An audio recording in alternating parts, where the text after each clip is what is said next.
Well, good evening. It's 6 o'clock on Tuesday, April 28th, and I'm called this Lacey City Council work session to order. Councilmember Greenstein is attending remotely, but all other council is present.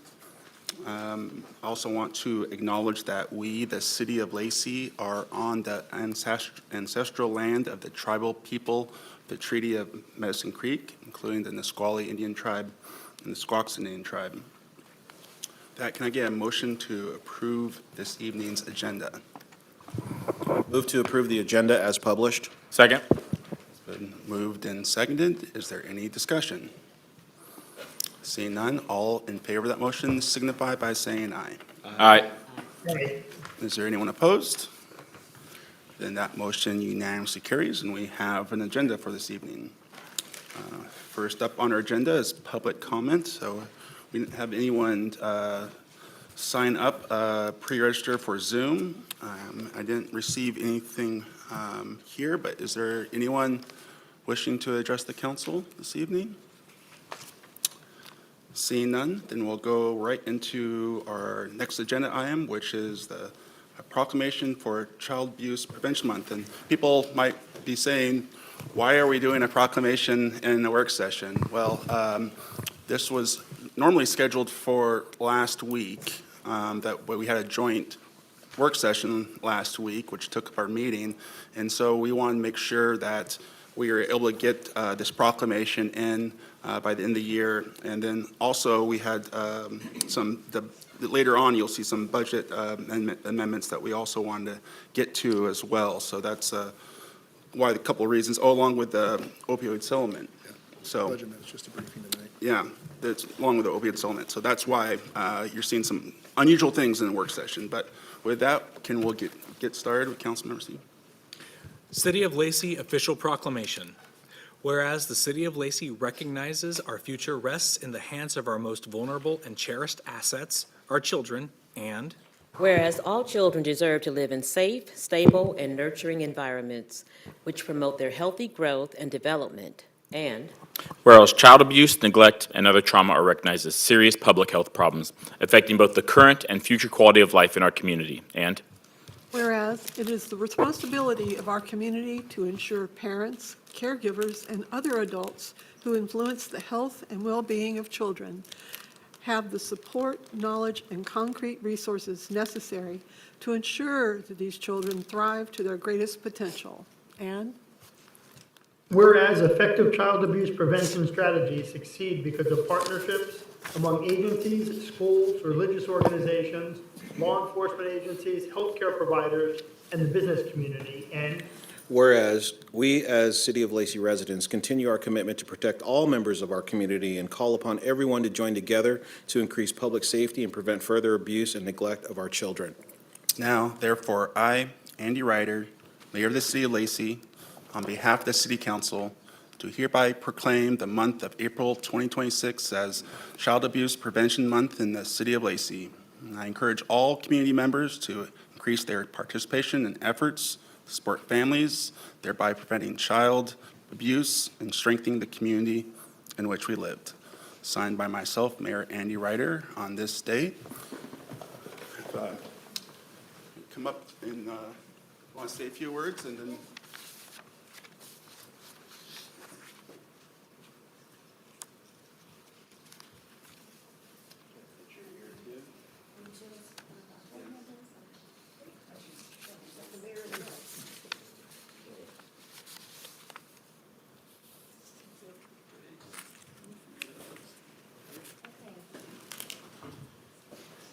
Hello, Shelley Willis, Executive Director of Family Education and Support Services, and I'd like to invite one of our board members, Jill, up here to say a few words first. Jill Severn. Thank you for having us. I just would like to say that we've been going around and doing this with other jurisdictions, and in every jurisdiction that we have visited, I could find something on their agenda for that meeting that was connected to the prevention of child abuse and neglect. And in yours tonight, obviously, it's opioids. People call those deaths of despair. And one of the major causes of despair is abuse and neglect as children. Another agenda item on many city and municipal agendas is housing. And I would cite, I realize that the major source of problems with housing and homelessness is lack of affordable housing. But child abuse and neglect is another underestimated cause of people growing up to be homeless. And my experience in volunteering at Quixote Village made that so clear to me, so clear. There were never homeless people, well, there were not ever. There were very, very few homeless people who had not suffered from severe abuse and neglect as children. So this is, when you prevent child abuse and neglect, you prevent so much more. Thank you. Thank you. Thank you, Jill. The pinwheel represents something every child deserves, a safe and healthy childhood. It's a powerful message, and it takes an entire community to raise healthy kids. We know it is far less expensive to raise healthy kids than to go back and try to fix traumatized adults. I'm really happy to see our colleagues, the YMCA, here, because the more we can intervene and provide pro-social positive activities in the community, the better off our kids will be. Glad to see you're supporting their efforts, and thank you for thinking about the welfare of kids. We'll leave you some pinwheels so you can help us continue to spread the message, and thank you. Thank you. Yeah.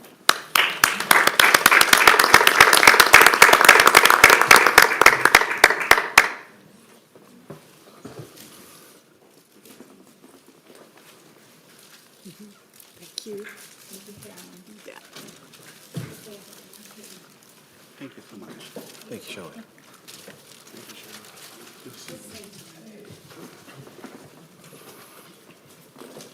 So next up on our agenda is the Sixth Remnant Defendant National Opioid Settlement. Turn it over to Dave. Thank you, Mr. Mayor, Deputy Mayor, council members. Good evening. I'm here for likely the last time with an opioid settlement.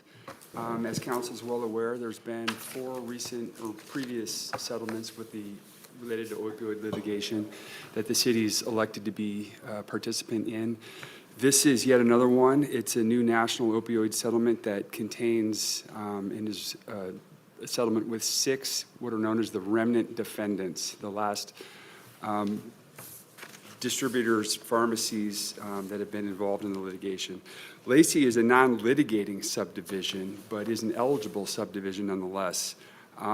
It's important to note that this is not a settlement that involves the state of Washington. Therefore, the One Washington Memorandum of Understanding that the city's a party of is not going to be applicable here.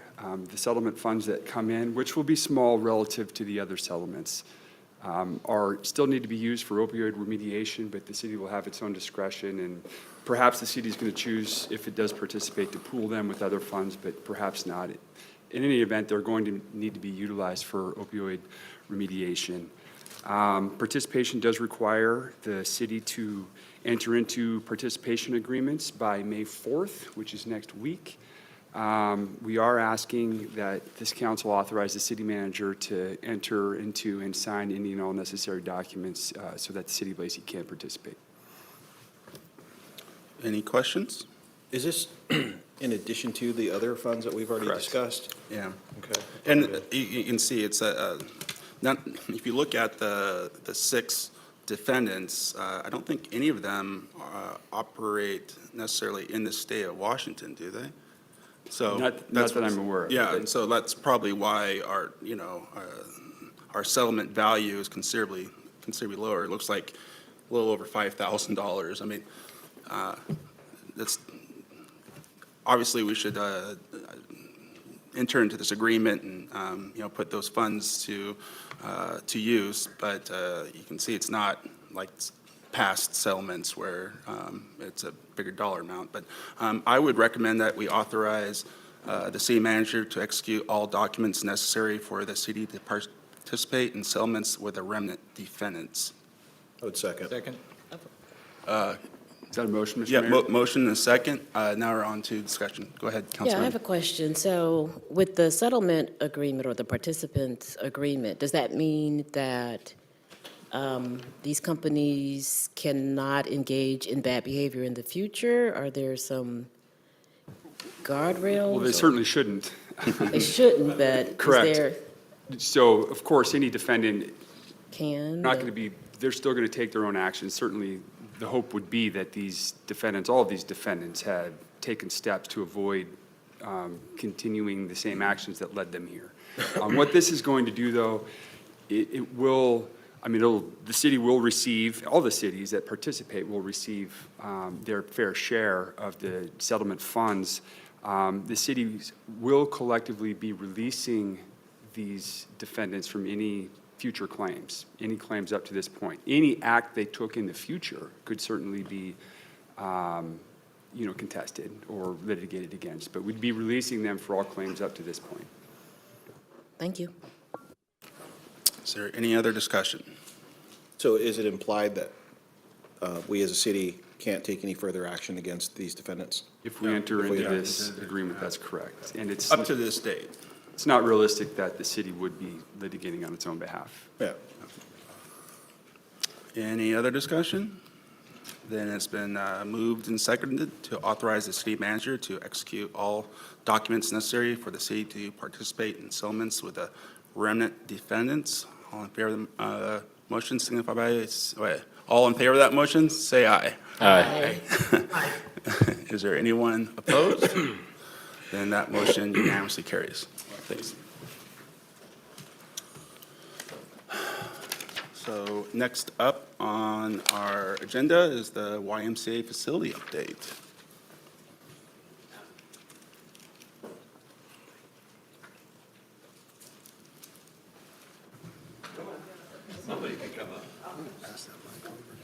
Yeah.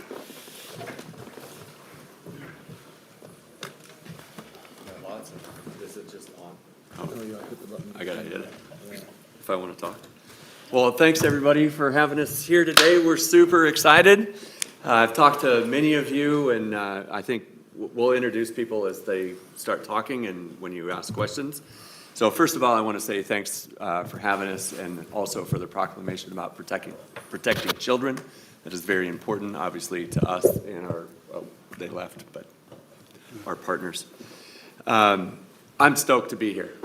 Like I said, I've talked to you. We've talked about the possibility. I got here, I think, 10 years ago. Met with the mayor right when I got here, talking about the idea of a YMCA in Lacey. We've been talking about it probably 17 years or even longer than that. Trying to solve for the lack of recreational infrastructure for families.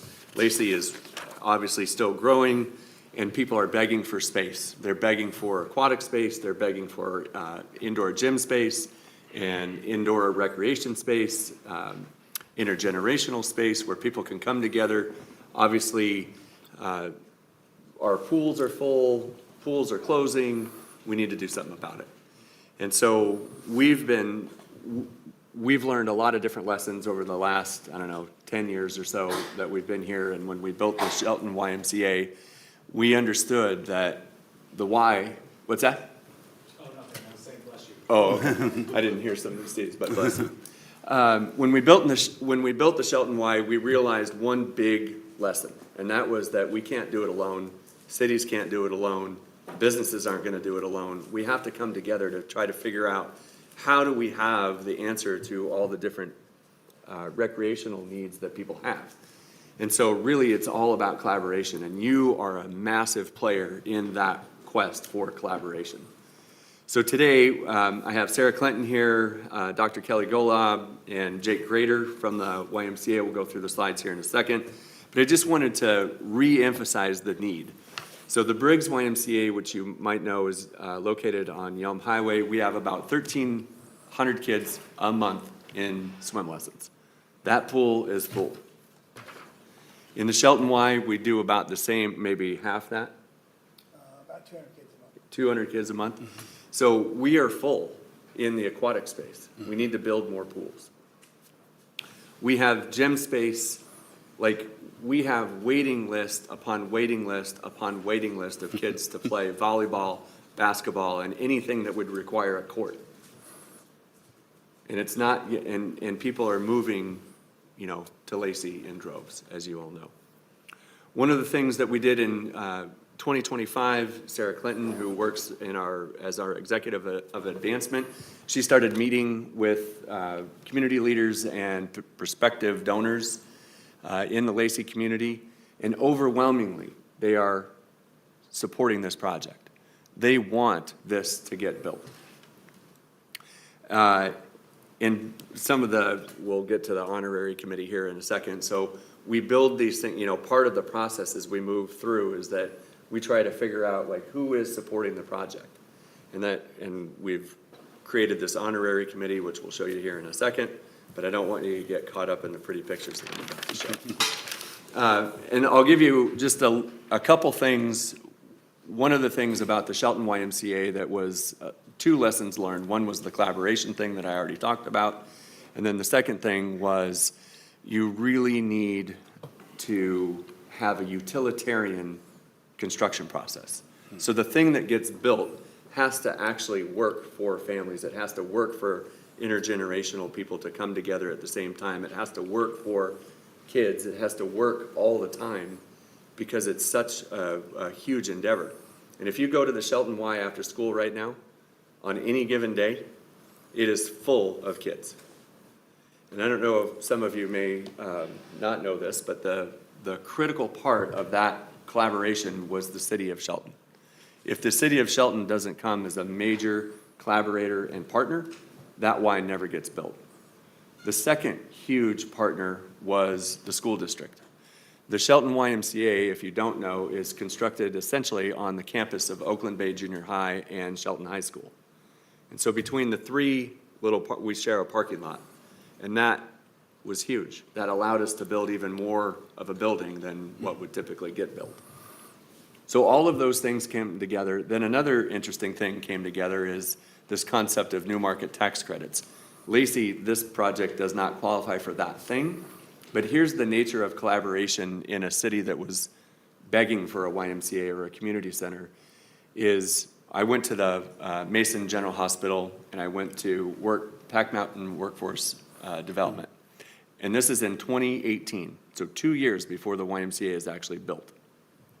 And I said, in order to qualify for this level of funding that we need from new market tax credits, I need you to commit to having space in this building, to pay fair market rent in this building.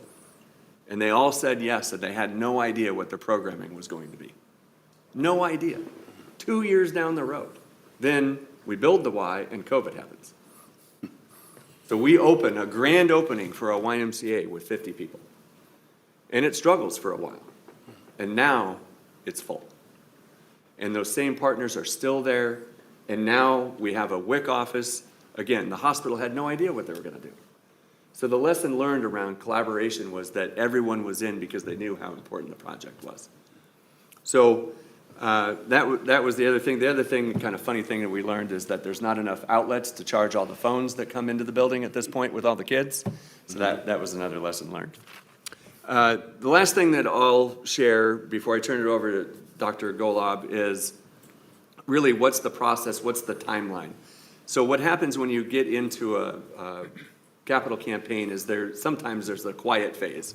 Obviously, after tonight, it's not going to be super quiet because there's reporters here and they're going to talk about it. And then when we bought the piece of property at 3300 Marvin Road, obviously that was a public event, so people know about it. But generally what happens is you take some amount of months to really understand from people that have capacity to give whether or not this project fits what it is that they want to give to. Early indications are that this is a strong project. We're excited about the 70 to 90 people that we've met with so far. But it will take a lot of people to make this happen. So this is why we're starting with you here first, is really how important that is. I'll give you just a really quick thing here. Do I just hit that middle button? Yep. I talked about this, so Thriving Ys, it's a two-part process to build a Y. You have to raise the capital dollars to build the thing, and then it needs to be able to sustain itself. We'll get some more data for you about that now, but we're pretty comfortable around, what the optimal size is, which I'll show you in a second.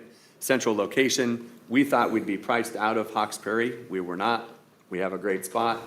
I talked about the utilitarian programming spaces, community co-creation. We've worked with all the data that the city of Lacey has gone out to public comment and gathered all of that. So we feel like we really understand what it's going to take to build this Y. Here's what it looks like. It's about, call it 77 to 80,000 square feet. Could be 75, could be 82.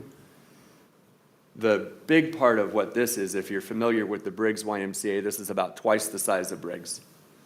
And when you look at, we're going to go twice.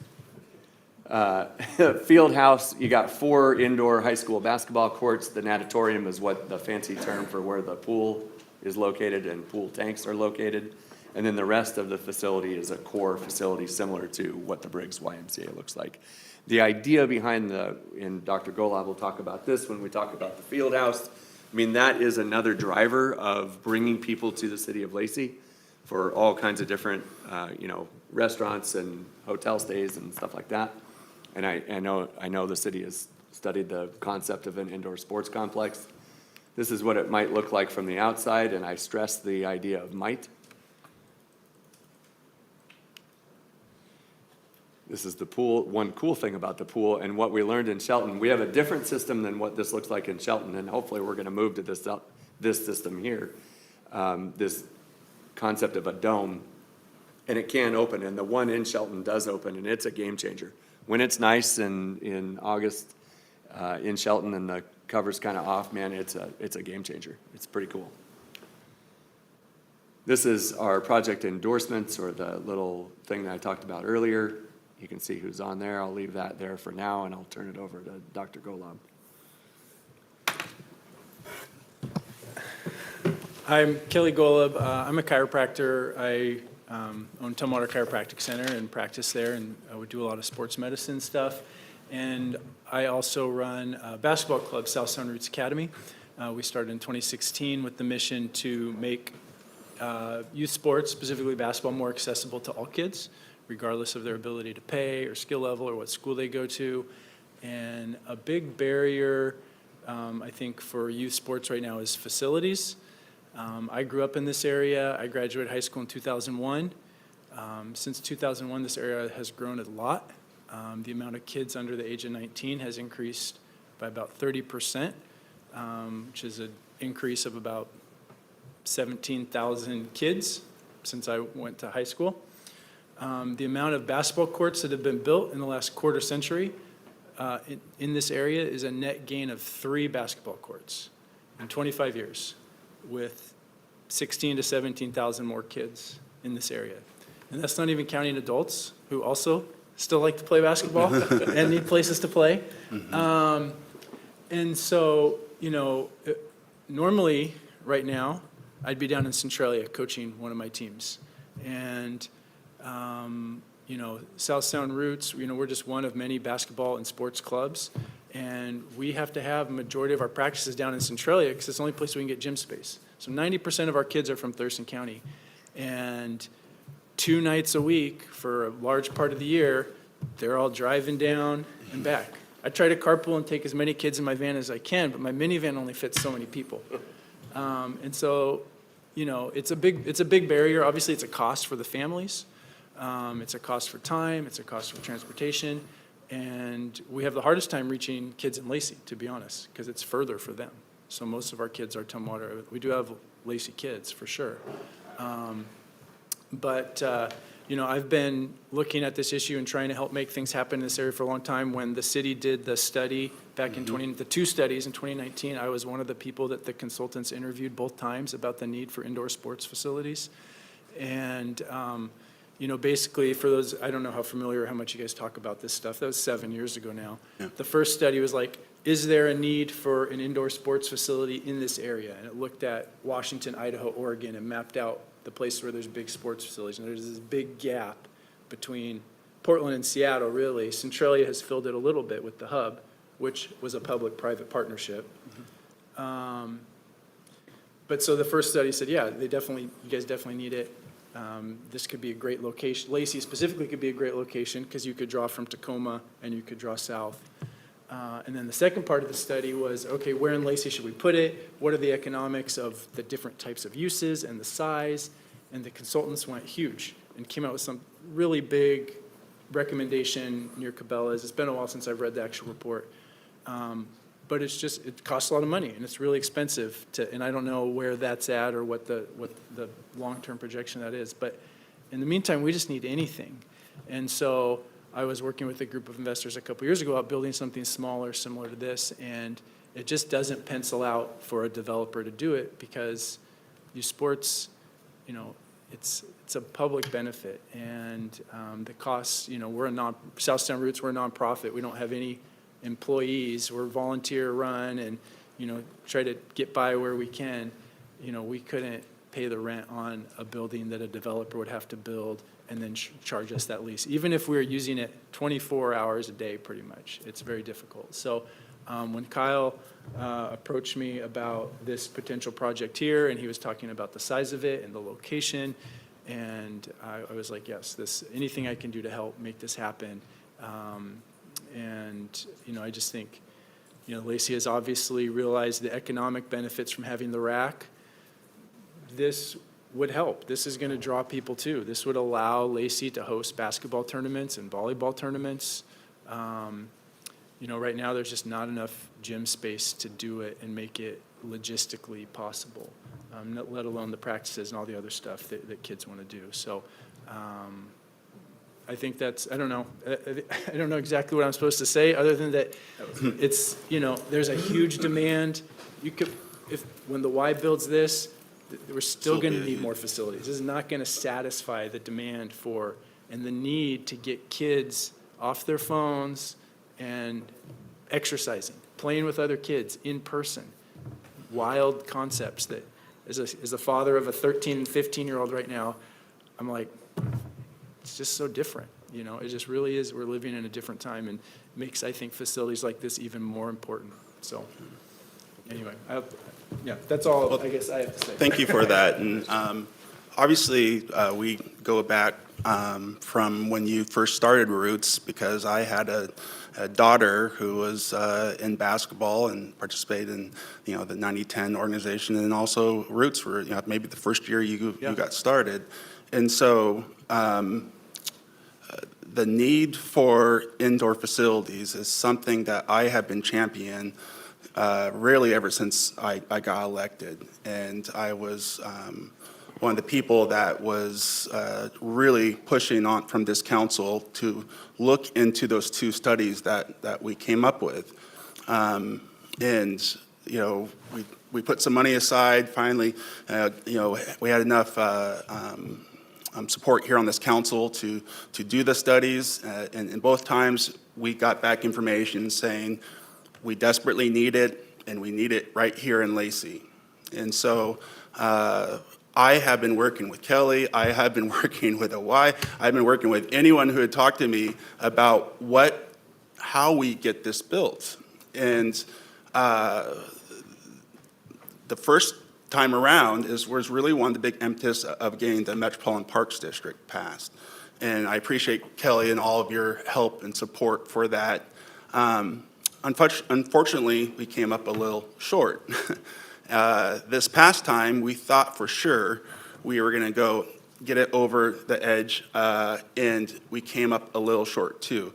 Those were going to be our funding, you know, ability to fund hopefully an indoor facility or more courts, because it's desperately needed. So this is something I've been passionate for a long time. Now my daughter's gone through the whole system. Now she's about ready to graduate from college, which is hard to believe. But we still need this space. And as it's been pointed out, we'll still need even more space you know, when this gets built, and this will get built. I am confident this will get built. Go ahead. Say one more thing. You know, my kids they're going to be aged out before anything's built. And to me, this is a public health issue.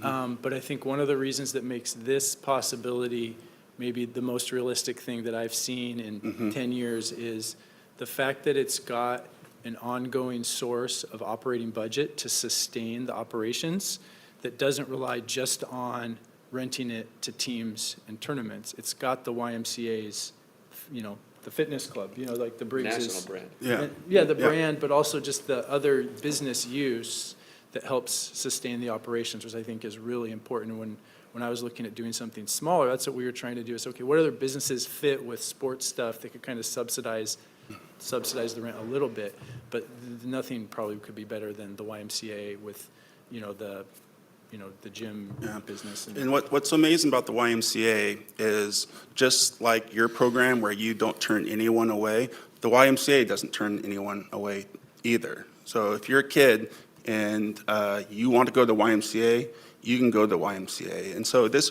really is one of the perfect public-private partnerships, and something we've been hoping for, really ever since I've been on this council, 17 years. And so it's, when I found out that, we've been talking, discussing, we've been looking, there are several different locations, and we're keeping our fingers crossed. And then when I heard the Y purchased that property, it was just like, it was almost like felt like a miracle come true, because we've been, hoping for this day for such a long time. And so I just, want to thank Kyle, I want to thank the Y, I want to thank Kelly, I want to thank everyone who's been supporting the City of Lacey recreation for, really since I've been in office. We've had a lot of volunteer hours who've been supporting the idea of we need more indoor facility space. Anyone who has kids, now, they need a place to go.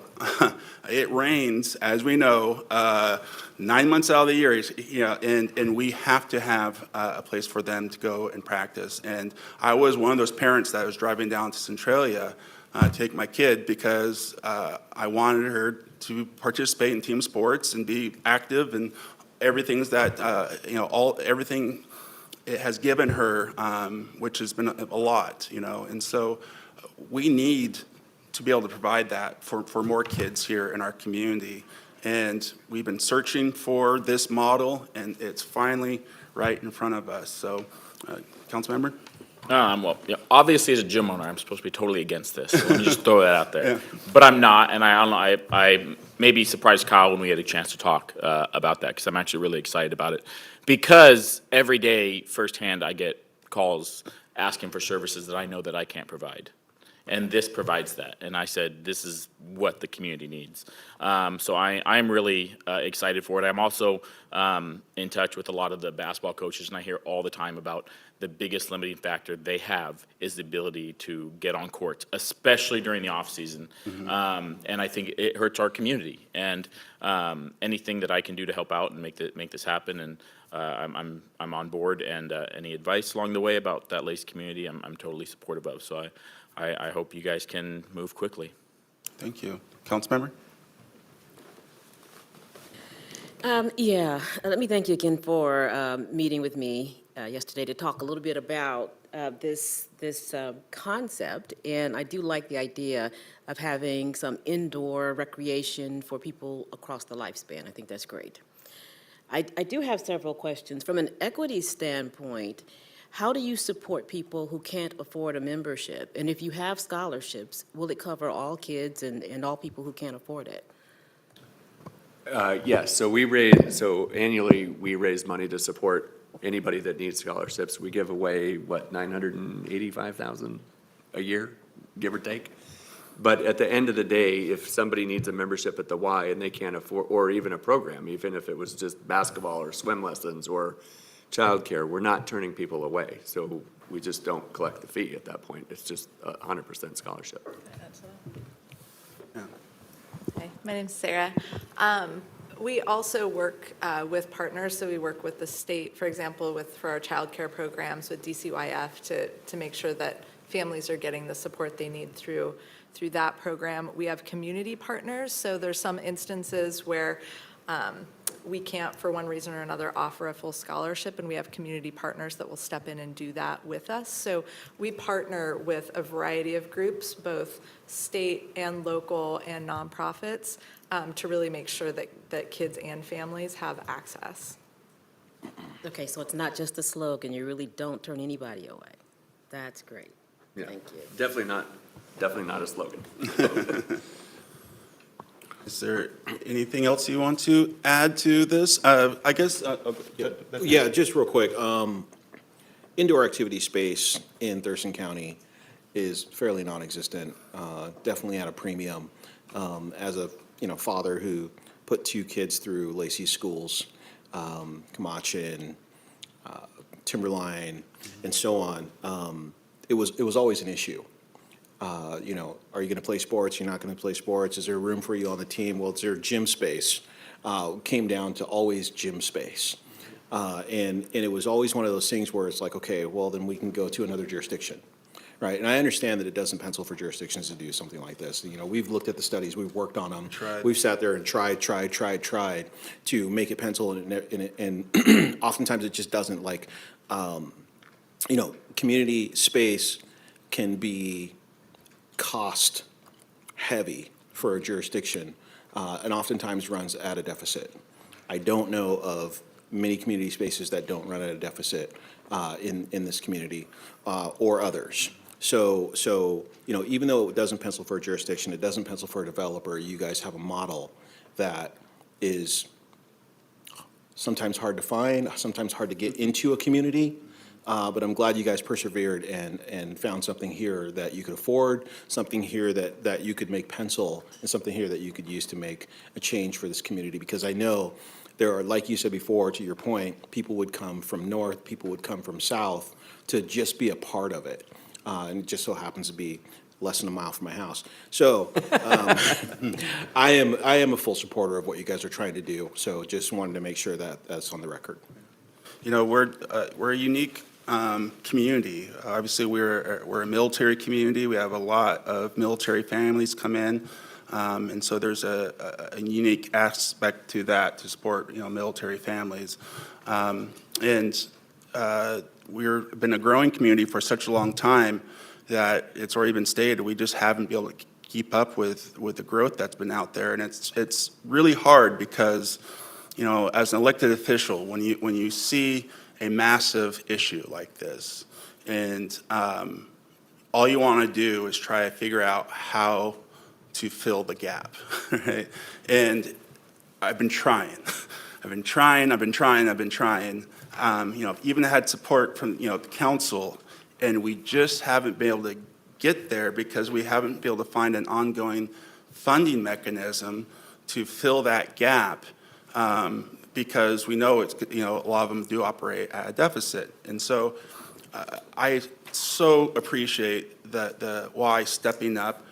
There's still going to be a huge gap, and so that's why this is why it's so important that this project gets built and gets built as soon as possible, because we're not filling the gap. It's not even close. We'll need 3 times, 4 times the amount of this, and it would still probably be booked all the time.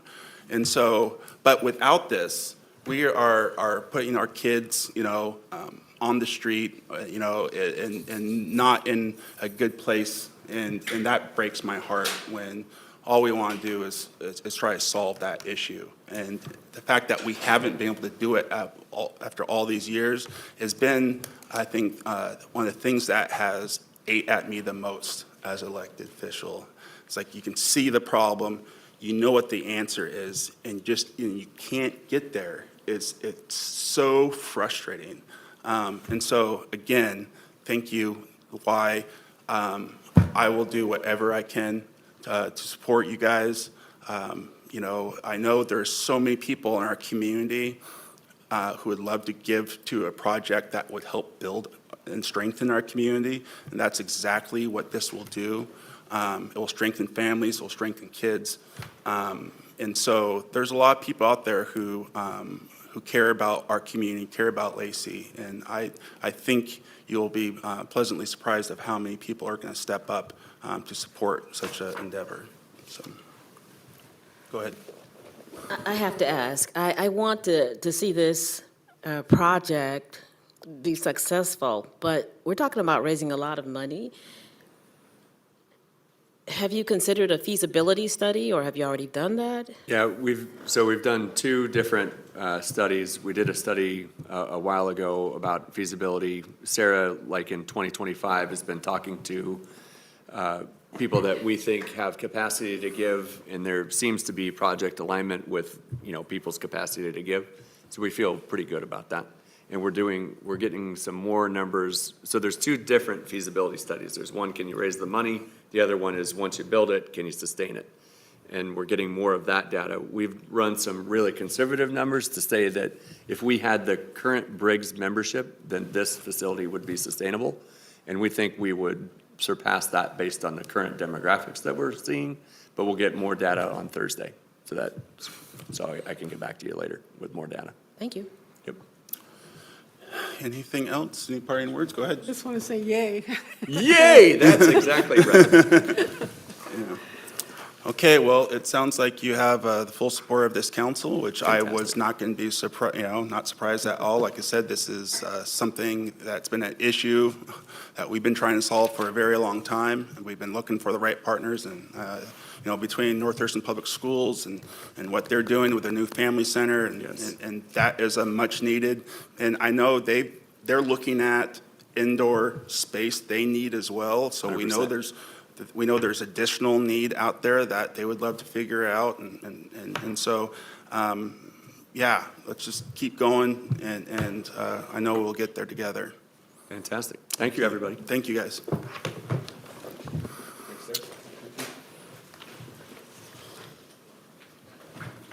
So, next up on our agenda is our public art donation policy briefing.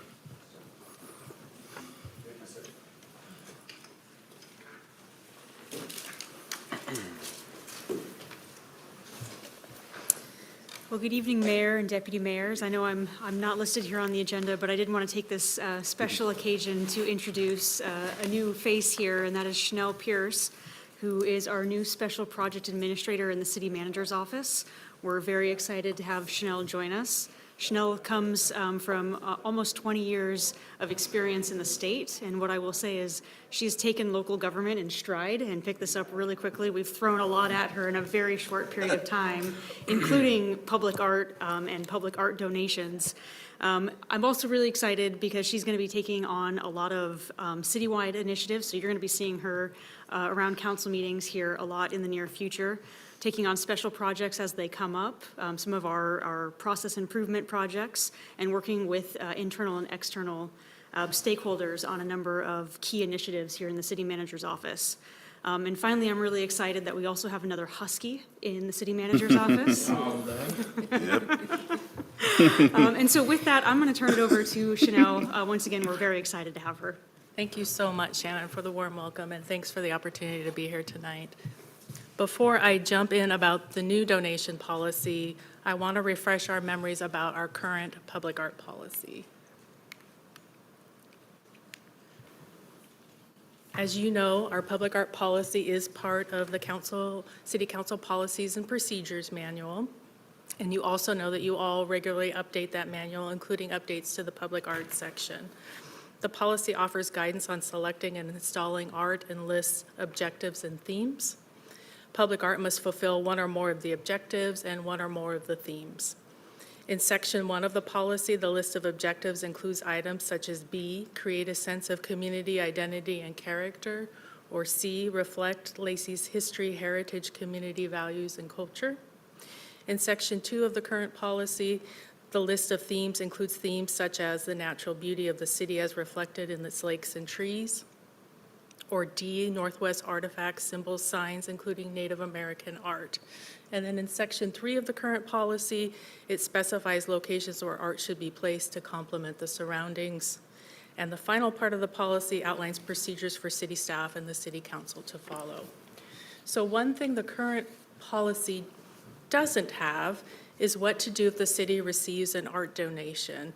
We've recently had some community organizations show interest in donating objects such as statues and monuments, and this revealed a gap and led to the creation of this new policy. The new policy was developed through research, including donation policies from other municipal governments. I want to highlight a couple definitions of terms that are frequently used in the policy. The policy defines public art as an original object by an artist that is publicly visible on a city-owned or managed site and intended to enhance the environment for community members. It defines object as an original work of art in various media, including but not limited to any portable or fixed sculpture, monument, mural, painting, drawing, earthwork, mixed media work, or time-based work created by a professional artist or collaborative team. To avoid any type of conflict with other internal city policies, such as the Enhancements Program policy on parks benches, or policies about the naming of public facilities and memorial roadways, an exclusion section has been included at the beginning of the policy to act as a disclaimer. So the process at a high level, if a person or organization is interested in donating an object to the city, is first they submit an application. Next, the city manager's office acknowledges receipt of that application and conducts an initial review to verify that everything's complete and it meets the criteria. Then the city manager's office will forward it to the relevant departments for preliminary internal technical reviews. After these reviews, the city manager makes the final decision on donations of $7,500 or less. For donations of over $7,500, the city manager's office will have an arts committee review the proposal. Then the city manager's office will present the findings from the internal technical reviews and the arts committee to you, the city council, for a final decision. If you, as the city council, approve, then the donor and city will enter into a memorandum of agreement. So that's the process at a high level. I want to highlight a step in the process where the city council makes a decision, and I want to take a look at the exact wording from the policy with you. So it says, for donations of $7,500 or less, the city manager shall make the final decision. The city manager may seek recommendations and input from an advisory board before making that decision and may bring it to the city council for final approval. For donations of over $7,500, the city manager's office will seek review by an art committee. If no art committee is in place, an advisory board designated by the city manager's office will review the proposal and provide a recommendation. Additional reviews by other advisory boards may be also required. The city manager's office will then present its findings, recommendations, and input from the advisory boards and the community to the city council for a final decision. And I just want to note, we chose $7,500 as the threshold because it aligns with the city's purchasing policies, which require written quotes for purchases of over $7,500. Donations must meet specific criteria. The criteria included that the object must be given with a clear title, be an original work of art, the city won't accept copies or reproductions, reflect community values, be free of advertising or promotional content, be given without any contingencies or obligations, and the object must be suitable for city purposes. The city is considering these attributes when reviewing donation proposals. The city is looking for artistic excellence, objects that are in good condition, objects that are durable, objects that are created by local artists, objects with reasonable maintenance requirements, objects that are safe for human interaction, and objects that are appropriate for the selected site. The very last part of the policy includes a section on maintenance responsibilities. Donors must either contribute to a maintenance endowment fund, which the city uses to maintain the object, or on a case-by-case basis, the city and the donor may agree that the donor does the ongoing maintenance themselves, but they must do it to city standards. Just a bit of context here. Before presenting this draft policy to any advisory board, we sat down with the Lacey Historical Society on a very early draft. One outcome of that meeting was an improvement to the second maintenance option. The option involves an agreement where the donor does the ongoing maintenance themselves. It also includes 1 year's worth of maintenance funds in case problems arise later. We discussed this with the Lacey Historical Society, how it helps reduce the city's long-term financial risks should a donor suddenly and unexpectedly stop doing the ongoing maintenance. And the Lacey Historical Society seemed to understand these points and seemed to be open to them. I also want to note that art donations can vary widely. They might be a small $50 object like this teamwork print that hangs in the city council conference room, or they might be a large object such as the Gold Star Memorial and the Lacey Civic Plaza. So because of these differences, it's just one more reason why the donor and city enter into that memorandum of agreement, so we can clearly define and agree on what reasonable ongoing maintenance means for any particular object being donated.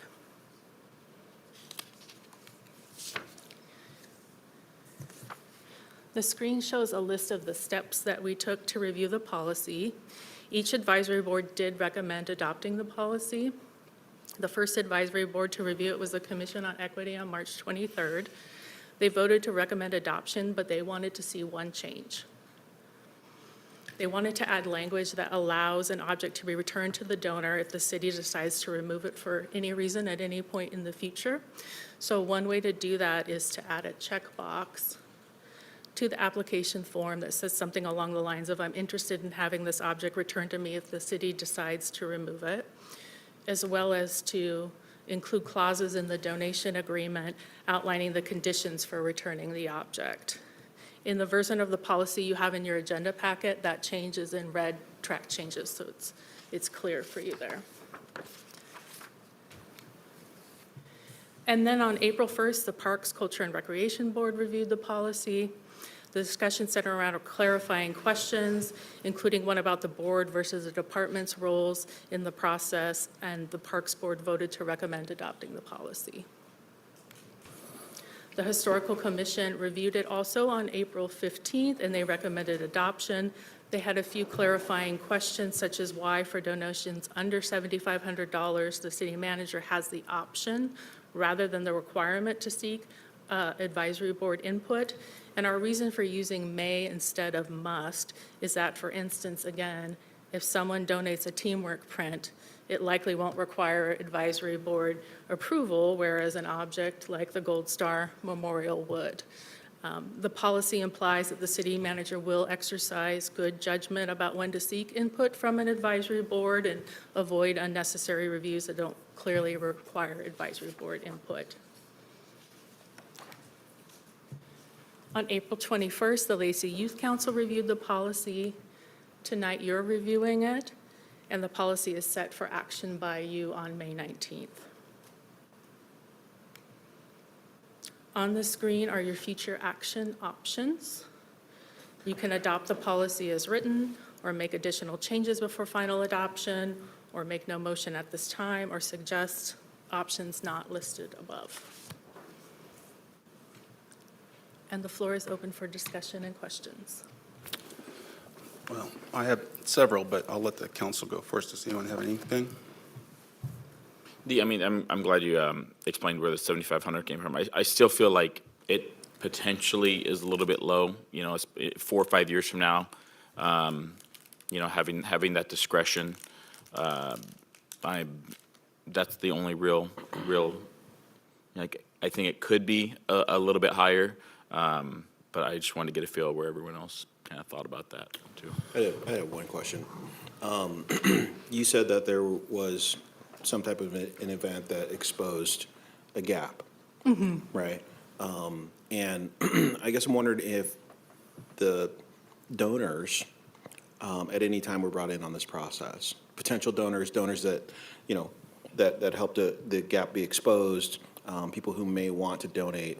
And did they have any thoughts or ideas about what we were trying to put forward?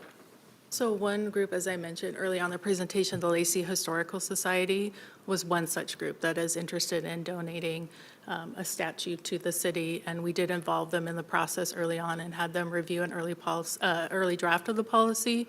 And they gave some amazing insights and guidance that helped shape it moving forward. Okay. I remember there was a group who came and wanted to furnish a statue of Dr. That's the group. That's the Is group. so the same Yeah, group? yeah. Okay. And so they felt good with the 10% and hey, you know, if it's $7,500, we can pay $750 a year for maintenance. See, Is that what I'm understanding? Okay. So there's the second option, which is one we discussed quite a bit with them, where on a case-by-case basis, if the city and the donor agree to that the donor does the ongoing maintenance themselves, that's a part, Shannon, anything you want to add there, that they were interested in and we explored more with them. I was just going to offer a point of clarification on, the first option would be to put up to a maximum of 10% of the total, value of the art. And that way there's a fund that the city has to utilize for future maintenance and cleaning. And so it wouldn't be something where a group that donates is necessarily having to provide an annual maintenance cost. We would have that up front. And then in the second case, like Chanel just mentioned, it would be that, maintenance with that group taking on the maintenance with 1 year's maintenance in reserves with the city. And they felt that that was fair? Correct. Okay. So I actually have an issue with a couple things. And I appreciate all the work that's gone into this, and I know that we're trying to find a balance. But let's first start with what got us here to make us look at this policy, and that is the statue of Dr. Healers. That's trying to be donated by the Historic Society. I think as a council, we need to decide, is this a piece of art that reflects our history, our values, all the things that we are into consideration? And if it is, then we should probably take care of it in perpetuity. If someone is going to donate a statue of a historic person in our community, and where they're just looking to put it into our lobby of, say, our Lacey Community Center, to then ask them to put money aside to dust it, or, it just doesn't, it kind of feels like a slap in the face. There has to be a decision point where this is a piece of art that we value as a community, and as a community, we're going to take care of it, where we don't. And if we don't, then we say, no, thank you, we're not interested in your art, right? There's the line. And right now, I'd love that for me to go to an art committee. We don't have an art committee, so it would make sense that goes to an advisory committee.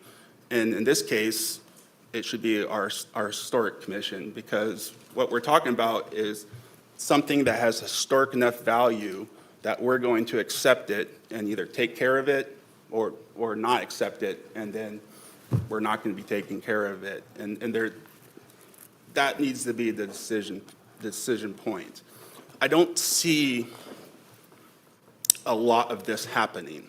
And so I appreciate there's this whole process, but I really feel like the $7,500 is somewhat arbitrary, and I understand why you came up with that number, because it goes along with other policies, but there may be a piece of art of historical significance that you can't put a dollar amount on,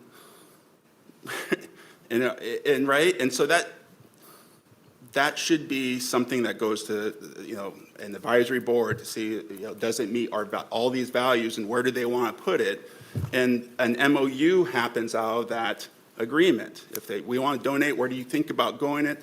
If it does, like if it's out in the public where it definitely needs more maintenance, then there needs to be a decision: do we do this or not?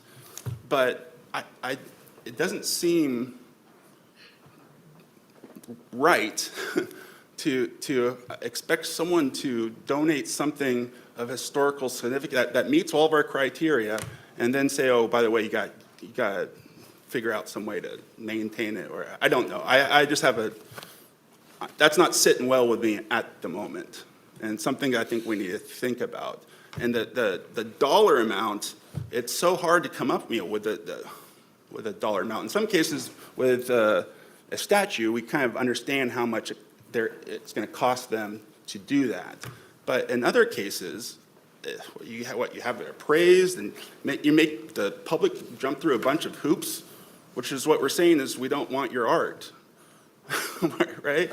And so again, I have an issue with that. I'm not quite sure how we get there, but this doesn't quite feel right with me. Councilmember Greenstein? I don't disagree with you, Andy, but it's very similar, if you think about it, to the Gold Star Memorial, right? An outside organization is taking care of the maintenance and cleaning of that. Mm-hmm. It's the same kind of thing. In this case, it's the Historical Commission that's looking to donate the statue of Doc Ehlers, and they are willing to take care of it. So, I mean, I don't have an issue with that, but I do agree that going forward, we've got to figure out an easier method for the care of things once they're donated to us. I think it does kind of fall into our responsibility at that point if we accept it. Yeah, I mean, the Gold Star Memorial is something specific with it in a certain area with a group that's come to us that are, that is sort of, okay, I get that. I guess that falls into the art category. But, I can see a lot of other circumstances of something that would, historic significance, maybe has a dollar value. And as a community, we would want to see it here and maintained and whatever. And it's sort of up to, if they're willing to give it to us, it's sort of up to us. There has to be a decision point, and maybe there's MOU, maybe, I don't know what that is, but. How do we handle donations to, like right now, we have people donate stuff to the museum, right? How do we handle the maintenance or upkeep of things that are donated to the museum? Does that become a city responsibility? Yeah, we take it on. If it goes to the historic. It goes through a process with our museum curator. I'm gonna look back at Jen to kind of back me up here.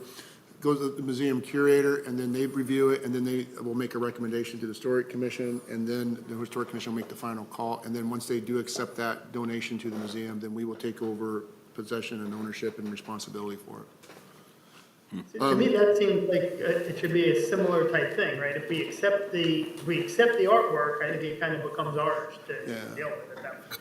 So I know that the Councilman Dunn mentioned about the value may be too low. You're concerned that there be any value discretion, that everything does go through, because there is things that could have an intrinsic value that has no value. And then also, of course, the maintenance. I think, Councilman Cox, did you have? Yeah, I have a couple of thoughts here. I tend to agree with what the mayor was saying about, it feels weird to be asking people who want to give to the city, oh, you got to give this more, and you've got to jump through these hoops. Mm-hmm. Obviously, we have to have the criteria, and I think you all have done a great job Figuring out what that criteria figuring it is. up to this point. I think there's different layers that have to be thought about as well. Like, for a statue that's indoors, there's obviously not going to be much maintenance. But what if it's an outdoor Mural. interactive thing, or a mural, or that sort of thing? That's going to be taking on a little more. Then there's insurance. I don't know if that's been thought about in this process, but that's going to be a city cost, I would think. I would not expect a donor to pay for insurance once we take possession of something. So I guess I'd say I'd like to see a little bit more thought about those areas before it comes back for a final decision. I mean, I'm all for updating our public art policy and getting a little bit more active, and I would really love to see an arts commission established. That's something I've wanted for a long time, but because I do disagree with one thing that Andy said, and that's, a historical commission may have gravitas on something like the Dr. Ehlers thing, but they don't necessarily have expertise in what is art. And so if you have a group that is devoted to that, then. I would love an arts commission. Okay. I'm just saying, in the meantime, it needs to go through some sort of advisory committee first. And since we don't have one established, it seems like at the very least, it should go through the Historic Commission or the Commission on Equity. I don't know, some advisory. Yeah. And depending on. Or it would have to be an ad hoc committee. Or an ad hoc. That's exactly going to. There's enough art is happening in a permanent committee, I don't think either. Yeah. Not all art just the same, and so something may need to go to the Historic Commission, something need to go to the Commission on Equity, the Parks Board, depending on where it is located. Right. There's multiple layers here, and not, like I said, all art's not the same. And then, of course, you have the, things like the Gold Star Memorial and things that may just have to be a function of a council ad hoc committee that's formed for a particular instance. And so, looking at this, and as well as, whether there's a policy, I think, what the policy that's been developed so far has been best on, looking at other models across the state and other jurisdictions, best practices going through the board committees, advisory board reviews. But ultimately, it gets back to how do you handle the long-term maintenance? And I think whatever comes out of this conversation, just having that decision criteria of looking at the maintenance so that the city is prepared to handle a donation, much less who's responsible for it, right? Yeah, absolutely. Could we add maybe a couple of points of clarification? And if you want to start, Chanel, how do you So I just want to reemphasize a couple things. The $7,500 more or less, city manager for less than, he may come here, right? It's about using good judgment. So if something is of intrinsic value, it doesn't matter the dollar amount. If it makes sense that a historical commission should look at it because of the nature and theme involved, we're going to go to that advisory board and we're going to bring it here. It's not superseding that. It's just to help with things like in the example of something that's so obvious, a picture hanging on a wall is not going to require a lot of maintenance. Why would you want to spend your time, reviewing that? And then the other point I want to reemphasize is that the donor and the city enter into a donation agreement. So that means they have to agree about what that is. So if people don't agree about what that is, we're not going to be able to enter into it. So it implies we're going to be fair and reasonable about the maintenance and about all parts of the donation agreement based on every object could be so different. So it needs to be reasonable and good judgment based on what it is, and emphasizing that it could be up to 10% of the value. Again, these numbers and things were based on research at other jurisdictions of what was used there. So I just want to reemphasize the points around good judgment being exercised and involving the city council in that, even though there's that threshold for less than. I'll just add on to that. I've heard the council that we can take a look at, the contribution and the case-by-case agreement. That's certainly something that we can come back and get some more information on. But I just want to highlight, one of the things that Councilmember Cox, you brought up of the difference between an indoor and outdoor, art piece. That was something that was contemplated. And that was actually something we discussed with the Historical Society and their potential statue that's coming up. And that was where that maximum of up to 10% was talked about, and it's something that we've seen other jurisdictions, so I just want to highlight it's not abnormal to have something like this to make sure that there is sustainability in the maintenance of art, highlighting that, it's donations in this particular case, and that might be augmented by projects that the city is taking on itself with its own art project, and ensuring kind of that continuity and that sustainability of those art programs. There are other art programs, though, however, that don't have this as well. So you will find both of those out there in other jurisdictions. It seems like the kind of thing you could fundraise for as well as to establish an endowment to maintain the city's art collection. And I really think it's a case-by-case basis, right? I mean, and that's why I'd love for there to be an art commission for them to make a formal recommendation to us. But I think in the meantime, an ad hoc committee or whatever it is, and I want that to all be considered, I just don't want to be a situation where now we don't have people approaching us for something that could be of community benefit, but they just don't want to jump through all these hoops. And then now we've lost an opportunity to improve our community through, something meaningful. Because we put something arbitrary up front, and that just doesn't feel right to me. No matter what you write, there's gonna have to be some agreement that everyone agrees to, but, if it just ends with a dollar amount, that doesn't feel quite right to me without us making a decision on it. So you've been wanting an art commission for a long time. Forever, yeah. And we've had little personal meetings about it and met with the city manager about it, and hopefully it does happen one of these days. I'm kind of wondering if we did do the 10% or up to 10%, obviously, 10 years, that's, again, the cost of the piece itself. However, if the donor no longer exists or somehow they don't make it through COVID or a recession, whatever, then what do we do? If they can't pay their 10%, 5%, whatever it is, we just decommission the art and try to return it to them? What if there's nowhere for it to go back to? Correct. Have we had that conversation? Well, and like I said, it's so widely, like a mural on a public building, right? The ongoing upkeep for that, you definitely would want to make sure there's committee in place in the public that is going to help maintain it, right? And that needs to be in an MOU. But I want that. I want to see that mural. I just want to make sure,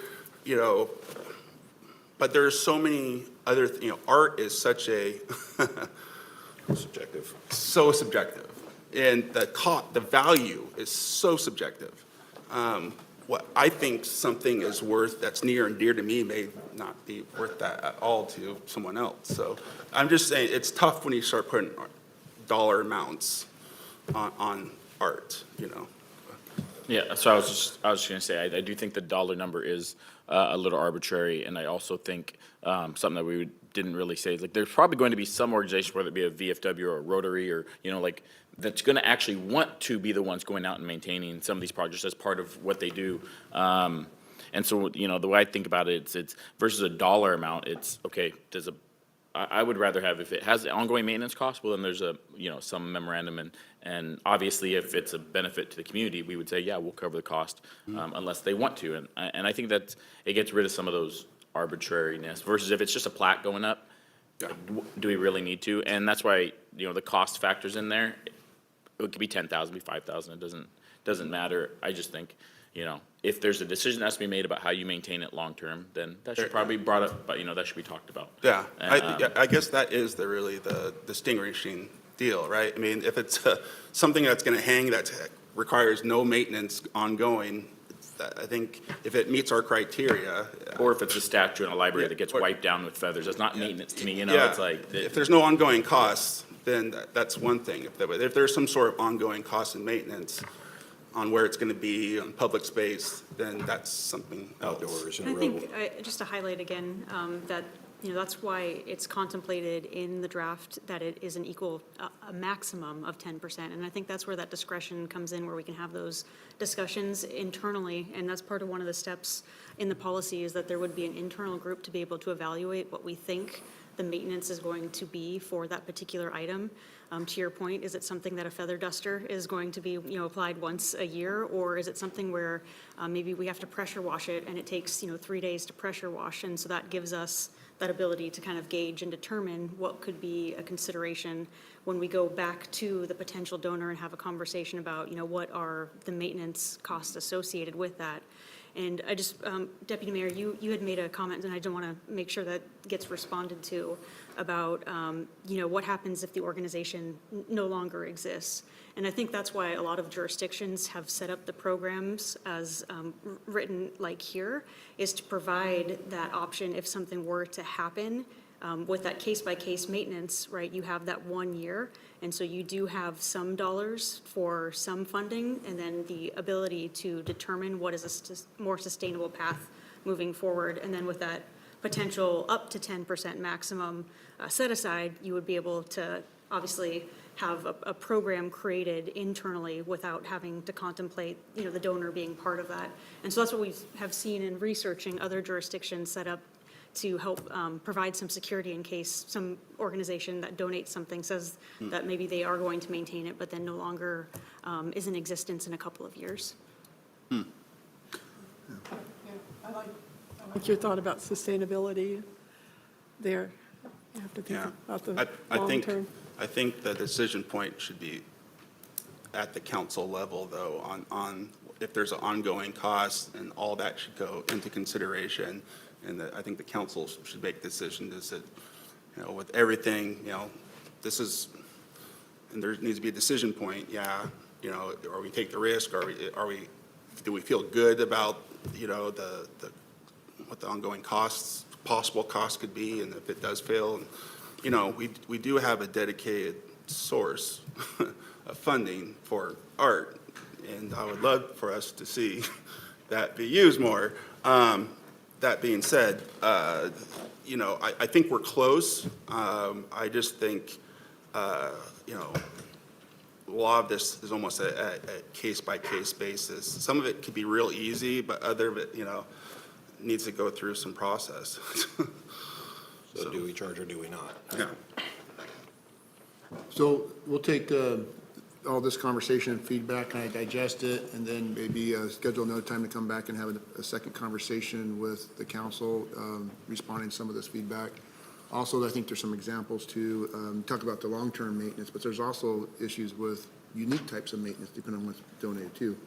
I'm thinking of a particular old clock that has a lot of community value, but there's only very few technicians out there in the state that have the ability to work on it. So those are other things, and I think also too, talking about this long-term maintenance and making sure the art donations kept up to its quality and its standard. That's also a desire of whoever's donating that to. Sure. So we want to make sure that it is taken care of as well. So there's some conversations to be had in any type of this review. But we'll take this information, come back to the council after we get a chance to digest it, and maybe have suggest some other options to consider and pass to move forward. Yeah. I think we're close. And thank you for all the work. I really appreciate it. And your name is Chanel? Yeah, Welcome to the team, Chanel. thanks. Thank you for all your work on this. Thank you. And don't Yeah, get discouraged. one more thing. Yeah. Yep. Councilmember Cox, sorry, I didn't mean to. No, so don't get discouraged. We've done a lot of good work here. Right. Yeah. I just wanted to highlight, I've heard, ad hoc and art commission come up a couple of times, and I just want to again say why I'm so excited to have Chanel here, because those are things that are going to be future projects, that Chanel's going to be taking a look at. And so, like I said, she'll be back in front of you all with more information, Great. Shortly on a number of topics related to public art. So look forward to future discussions on that. Great. Thank Well, you. I'm excited, yay. Yeah. Could you say what the job title was again? Because that just flew right by me. Special Projects Administrator. It sounded longer than that for some reason.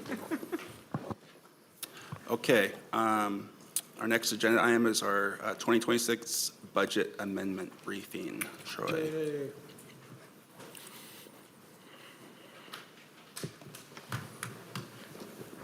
Good evening, council. We have an update on an out-of-cycle budget amendment. I think we talked about this when the council authorized the hiring of 3 positions for our meter transmission unit project. So we are here before you, but we decided to add additional amendments while we're at it. So I'll kind of review some of the more significant amendments that will be included. First is we are going to include the revenue projections from the utility tax on cable services that the council adopted last December, I believe. So that will be in there.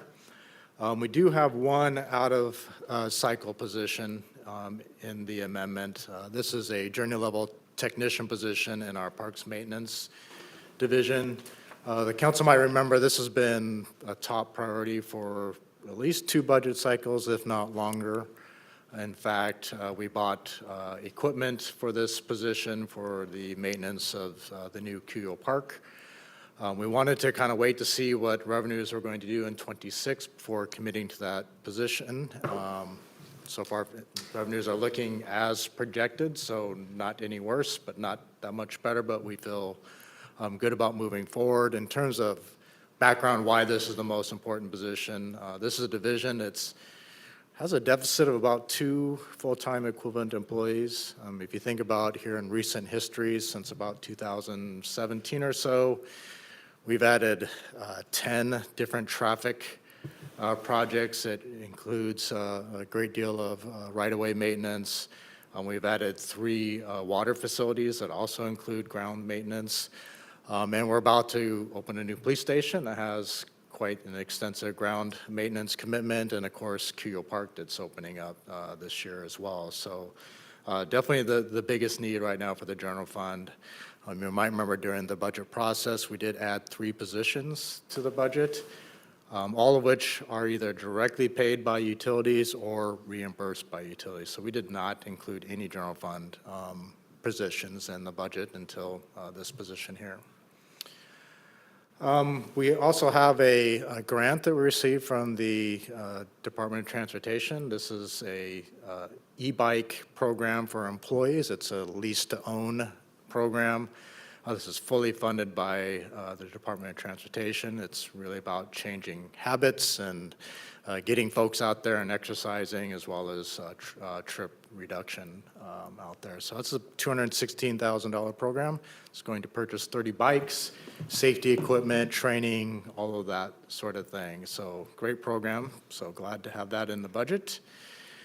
We also have another grant I'd like to talk about. This is another Department of Commerce budget, grant. This is for climate initiatives within our comprehensive plan. So this is a $350,000 grant, so we'll kick that off this year as well. We have about $140,000 in the amendment that will go towards economic strategic investments. You just adopted your 2-year work program. This is moving towards that implementation. We currently have about $900,000 or so in the budget for economic strategies. This is another $140,000 on top of that. I have a quick question. Bet. So the new utility tax on cable services, or did you create an own fund within the general fund? Because that goes to the general fund, correct? Correct. And have you created a fund where that's going straight into it, so we're keeping track of it, or how are we keeping track of this new fund? We're not tracking any differently than we do our normal taxes, so it's just another line item in the budget of $710,000 or so. It's really reducing the amount of cash that we're using to balance the budget at this point. Sure. So obviously, we implemented that, and did it start January 1, or starts? In the January, February. It's like the first week of January or so. The first week of January? And so have we already collected our first month's worth of? We have. We have? And based on that, is that 710,000? Since I imagine it's can be pretty stable throughout the year, so what you collected for a month should tell you, basically, unless we see some major, the apartments, for example, use cable more than, single-family residents, Sure. so on and so forth. So when we say we're going to receive an estimated dollar amount, I always like to make sure that in the year, were we correct on that, or where are we at? And so which means we would have to track that number. And so you have a special line item within the fund that you're? Yep, it has a separate line item. We projected about $60,000 per month based on historical data. Received right around $55,000 for January, Okay. so pretty close. Okay, thank you. Another significant amendment is in our Community Development Block Grant Fund. We have a $686,000 request, and this is really to allow us to obligate those funds. So that is made up of what we received in 2025 and what we anticipate receiving this year in 2026. There's some within kind of through a couple different funds, but all going into the Parks and Open Space Fund is about $350,000. That is really a reconciliation of funding for both the grant that we received for Bush Park playground equipment, as well as the improvements at Rainier Vista. Now that we have the final numbers, we're just reconciling the funding for those projects for our match. So again, $350,000 there. In your Water Operations Fund, this is the reason we're before you, is really to make sure we amend the budget to accommodate the meter and meter transmission unit replacement project. The council last year endorsed about a $1.2 million program, multi-year program for that. So in this amendment, it's about $306,000 for partial year salaries, as well as kind of startup equipment for that team. Whether it be vehicles and uniforms and whatnot. So you did get an email from the city manager yesterday, or maybe it was, well, this is just Tuesday, so yesterday. But, for the benefit of the public, and as well to publicly thank the council for their support in this program, we're seeing the light at the end of the tunnel. We just were not able to keep up with the failing meters and the transmission units. We're actually replacing at a faster pace than they're failing, so that's great. So the program's going really well. We've replaced about 1,400 meters since last November. The existing maintenance operations staff started replacing as soon as you authorized the program, and we hired those positions. They started in March, I believe. So again, really appreciate the support for that program. We're already seeing the benefits of that. We're doing far less manual reads. We were averaging somewhere around 2,000, 1,800 to 2,000 per month. This last month, we only had to read around 1,500 meters, so definitely making progress on that. So again, I really appreciate the support from the council. I see for the capital equipment fund, for the police department's body worn and vehicle and taser camera lease, $100,000. Is this an increase? So we thought it was going to be 300,000, but now it's going to be 400,000? Right, so we renewed a lease earlier and we consolidated multiple contracts. Anytime we added a camera, that basically ended up another lease agreement. So there's a consolidation of all three programs, vehicles, taser, as well as body worn cameras. Under one company? Same company. Same company, okay. So yeah, it's just, it's partially an increase, and part of it is from just that consolidation of all those contracts. Okay. So is that like signing for the first time, it was a higher cost than the ongoing cost? Well, it's renewing the contract for another 3 years, and some of the contracts extended to the rest of the year, and that was prorated into the new lease agreement, but the overall cost of the lease going forward with inflationary factors increased about $100,000. Okay. And as Troy mentioned, as we're adding on camera systems and updating those camera systems, that's another piece of that lease renewal. Okay, and the last area I want to highlight is the Water Capital Fund. I have 3 different amendments there for you to consider in May. We do have a design on Gray's Well that's ahead of schedule, so that's new to the budget. We have a land acquisition of $6.2 million for Well 7 that we're want to make sure we have budget if that comes to fruition. And then we have $60,000 in there for a water rate analysis. This is a bit of an out-of-cycle rate analysis. So water rates are, do have an approved multi-year schedule that actually ends at the end of 2027. So we want to reconcile the timing of our water comp plan that is still pending, as well as the wastewater comp plan that is starting up as we speak.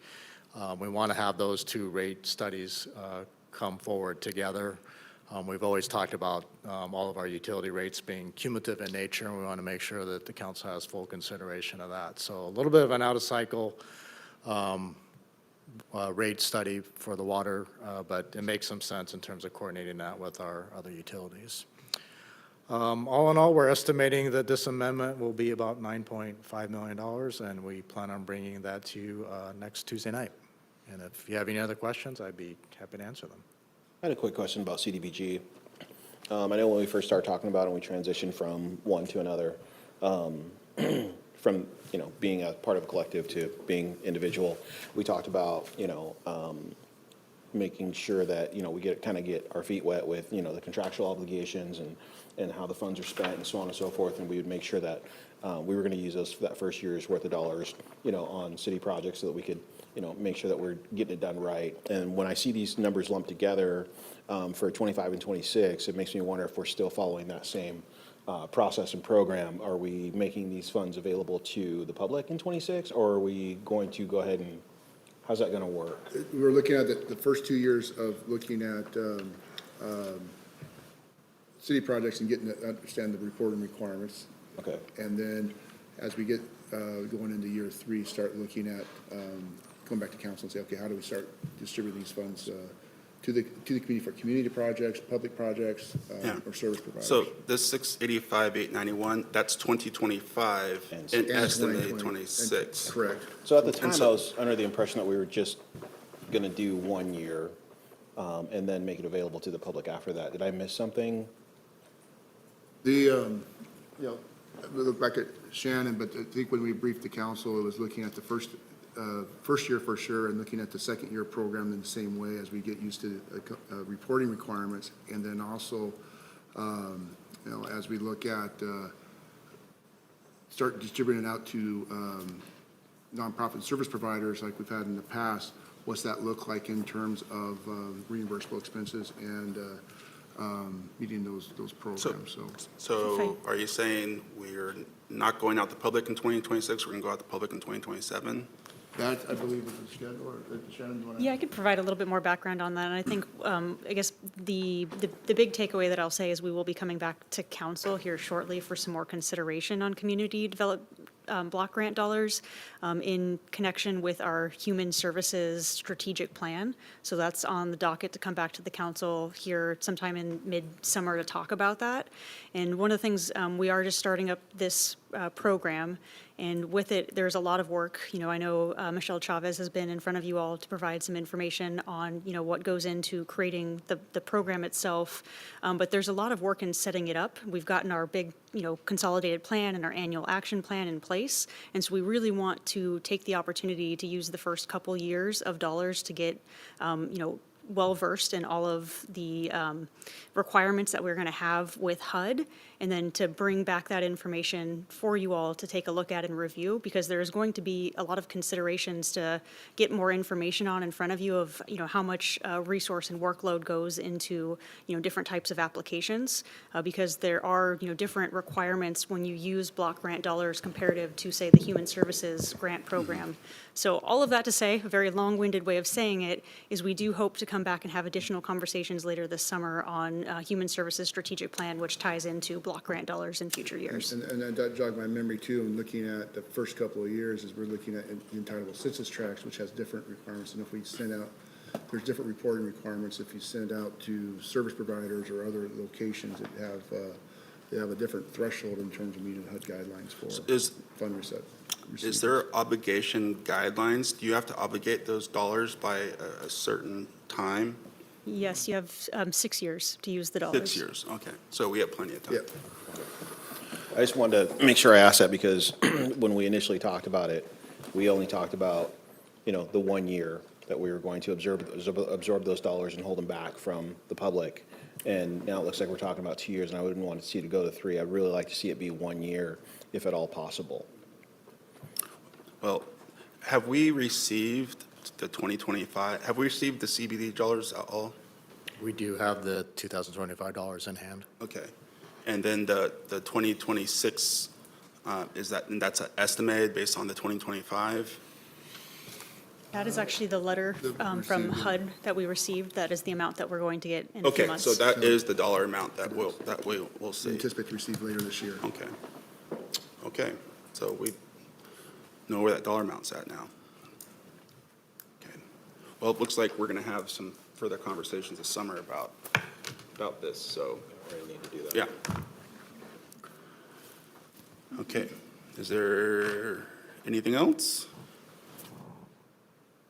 Oh, No? were you looking for some action? No? No, This we'll is- bring this back next week in ordinance form. Any questions from council? Just thanks for the usual wonderful job. Great. Thank you. Thanks, Trey. So now we're to council reports. Does any council member have a report or something they want to get out? Go ahead. Do you have anything? I do. Okay. We'll Go start with first? you. Okay. Let's see here.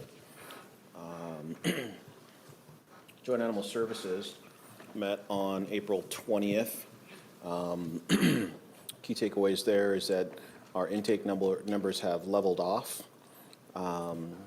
Shelter intake has leveled off. It's still very similar for each jurisdiction in terms of the percentage. And Thurston County is usually half of the intake, followed by Olympia with 24%, and Lacey with 19%, Tumwater with 8%. Positive outcomes are really working well this year, even though they are slightly down, but the intake is also slightly down, so there's a commensurate change there. Field calls are up, and a couple new employees have been hired as well. But field calls by jurisdiction are broken down as Thurston County is 49%, Olympia is 22%, Lacey's 22%, and Tumwater is 10%, and actually Thurston County is 46%, so they are a little bit down on field calls. The committee has authorized the executive director to enter into an agreement for what's called the Embed program through Best Friends Animal Society and Joint Services. Best Friends has been a longtime partner of Joint Animal Services. They've committed a lot of financial support to the tune of about $68,000 over the last 7 years or so. But the National Shelter Embed program, what that does is that embeds a Best Friends employee into the Joint Animal Services at their cost. And the goal is to, it's a 6-month with on-site at Joint Animal Services, fully funded by Best Friends. The contract would run through the city of Lacey, and the goal is to reach 90% or above life save rate. And we're already at like 86%. So getting us over the 90% is the real goal. So what they're going to do is they'll come work side by side, work in Joint Animal Services. The focus areas are going to be field service and managed intake, return to owner strategies. That's going to be a big one. Community programming, adoption, community engagement. What they provide is on-site operational support, access to national subject matter experts, training and program development, data-driven strategy implementation. So it's a big benefit to Joint Animal Services, and that program should start in the beginning of June. Vet Services team have done 364 surgeries so far, 786 medical exams. I don't know how they do all of this work in such a short amount of time. Let's see what else. So far this year, there has been 5 events of outreach, and our next meeting is actually going to be more of a retreat. It'll be a 6-hour strategic planning session early June. Let's see, the EDC met on April 22nd. Our first conversation was about opportunity zones. So the Washington State Department of Commerce is, opening the application portal for communities to apply for approval of opportunity zones. There's going to be 7 census tracts in Thurston County that have been identified by the U.S. Treasury as eligible opportunity zones, and the EDC will be working with the jurisdictions on their individual applications. Tumwater, Olympia, Lacey, Thurston County, to assist in the process. So the board approved a blanket letter of support for each of the census tracts that will be included in those applications. Under new business, we kind of discussed land use was the big topic. So a couple meetings ago, we kind of got into a conversation about land use in Thurston County, development in Thurston County. A lot of people were really kind of talking about their pain points, the kind of issues they go through, the amount of money they spend for projects to get underway and maybe not even get finished. And so in this room, we have multiple developers, multiple attorneys. There's Olifed Bank, there's Heritage Bank, there's just a lot of development people in the room. So in that meeting a couple months ago, I said, hey, do you guys just want to have just a meeting about land use, right? And it was unanimously, yes, we want to have a land use meeting. And so we got talking about land use and what we want to really get out of this. And we're going to continue this conversation. You know, one meeting is not enough for all these people to talk about land use, so it'll continue. But the conversation included how the resources of the organization should be proactive and consistent to support agencies and jurisdictions for positive land use and economic development opportunities. So, you know, the conversation went on and on. I carved out like the majority of the space for this meeting for this topic because I knew it was going to be a hot topic. And the goal is to really just kind of, you know, set in motion what the EDC can and should be doing to help promote and develop not only the developers, but, you know, the projects that they're going after. One of the guys in the room, his name is Mike Brewer.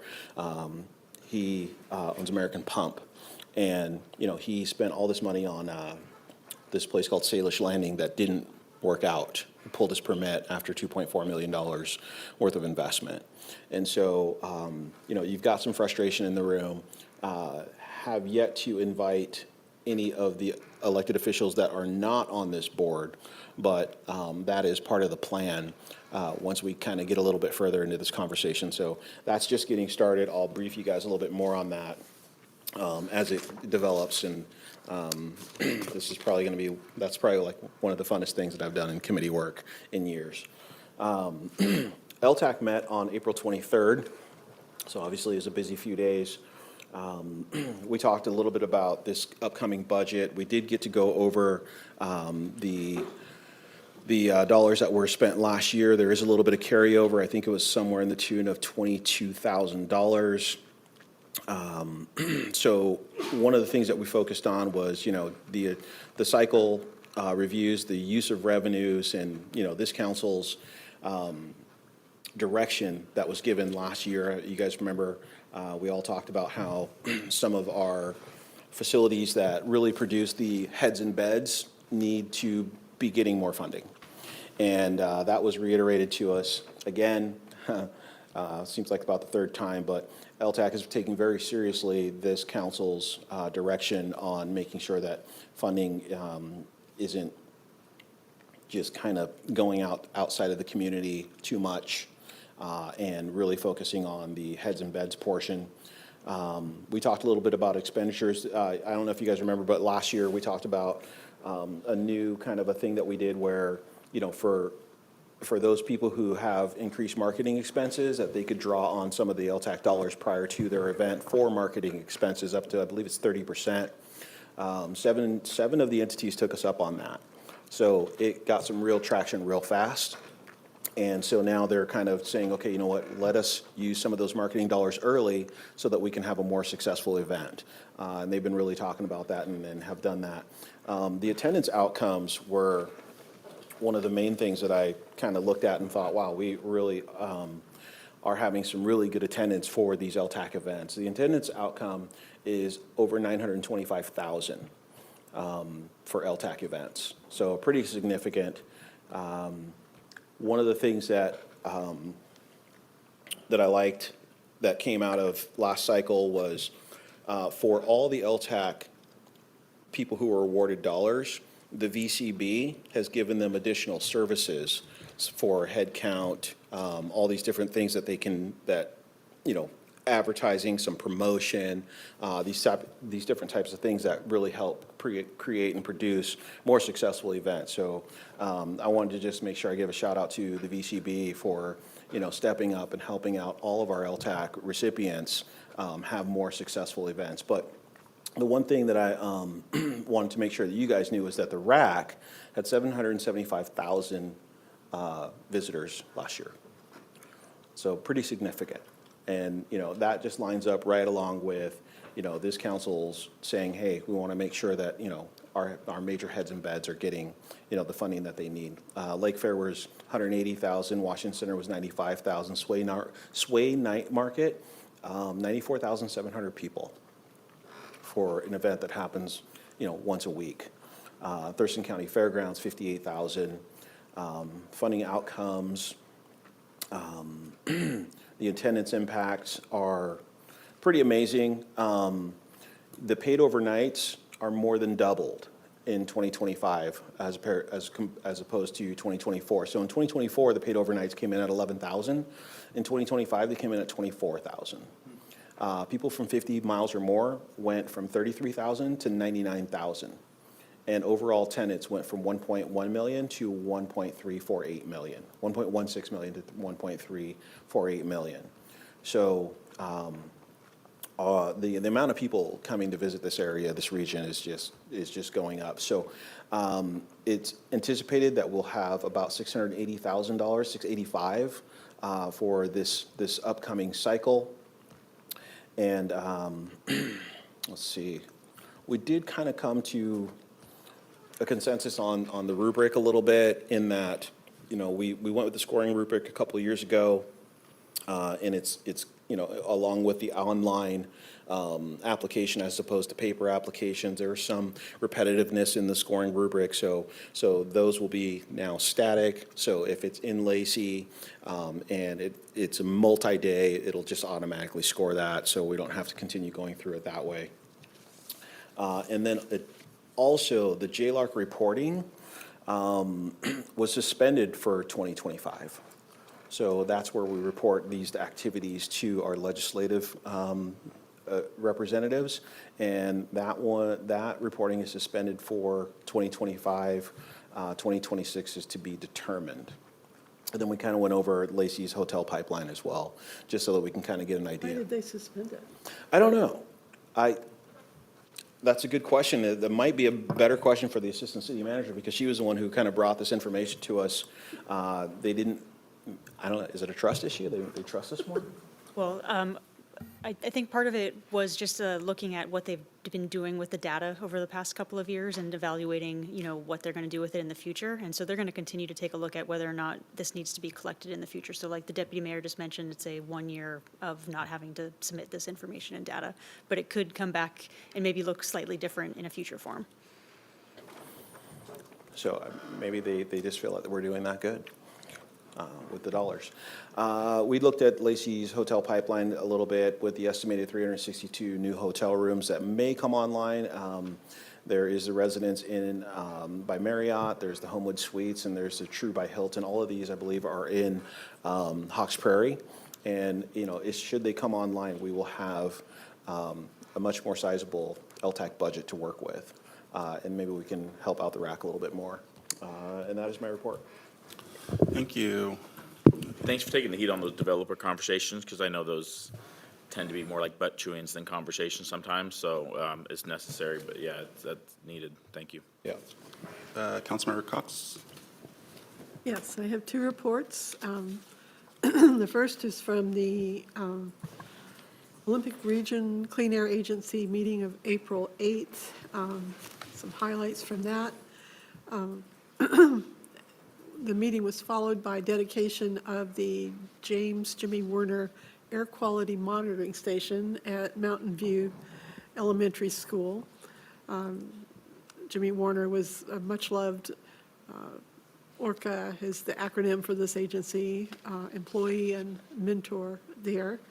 City manager and myself attended. I was actually attending on behalf of Councilmember Siu, who was out of town. They finalized election of officers. Greg Brotherton of Jefferson County is chair, and Emily Klaus from Thurston County Commission is the vice chair. They did a nice presentation on how they measure particulate matter in the air to determine what the air quality is in our area. And it's pretty fascinating. There's like 4 different methods, and by combining them with different pieces of equipment, they get a pretty good picture of how that works. And then the big overriding message, I guess, for all of us is that with the El Nino setting up to be a super El Nino now, the executive director, Jeff Johnston, was just warning that this is setting up to be a really bad wildfire season. And we're we're going to have to be dealing with that, just, danger from fire itself, if not that, the smoke and what that's going to do to the area. So, not good. And then on April 15th, Intercity Transit Authority met, and it was pretty basic, authorizing various contracts. We scheduled a public hearing for May 20th to receive comment on the draft intercity transportation improvement plan. Blah, I guess, the really big thing everybody's focused on right now are the system changes that are happening on May 3rd. We're having the big overhaul of, all the route numbers, or most of the route numbers will be changing. Some routes will be altered slightly. For the most part, they're hoping to, get more efficient use out of the buses. You may be on the same bus, but it's called two different things, depending on where you are along the route. They're really going out of their way to do a lot of community outreach to help people understand how they'll be affected by the changes and help plan. They'll have ambassadors at the Lacey Transit Center as well as the Olympia Transit Center, and on some buses on the more heavily traveled routes, just trying to help people get to where they're going. But the upshot is it should improve service some and set us up for future growth of the system. So that's my report. Councilmember? I'm like 1.5 reports. We had the tourism conference up in BC last week on the 22nd and 23rd. Took a lot away of that, but we do have an after action this week, and I'd really like to go through that with the rest of the members of the VCB before bringing that to you guys. So I think there was a really good discussion and a lot, and I want to make sure that I am able to pass along the kind of the vision of what the VCB could look like in the future and its role moving forward, and get as much to you guys as possible, because I thought it was a really successful conference.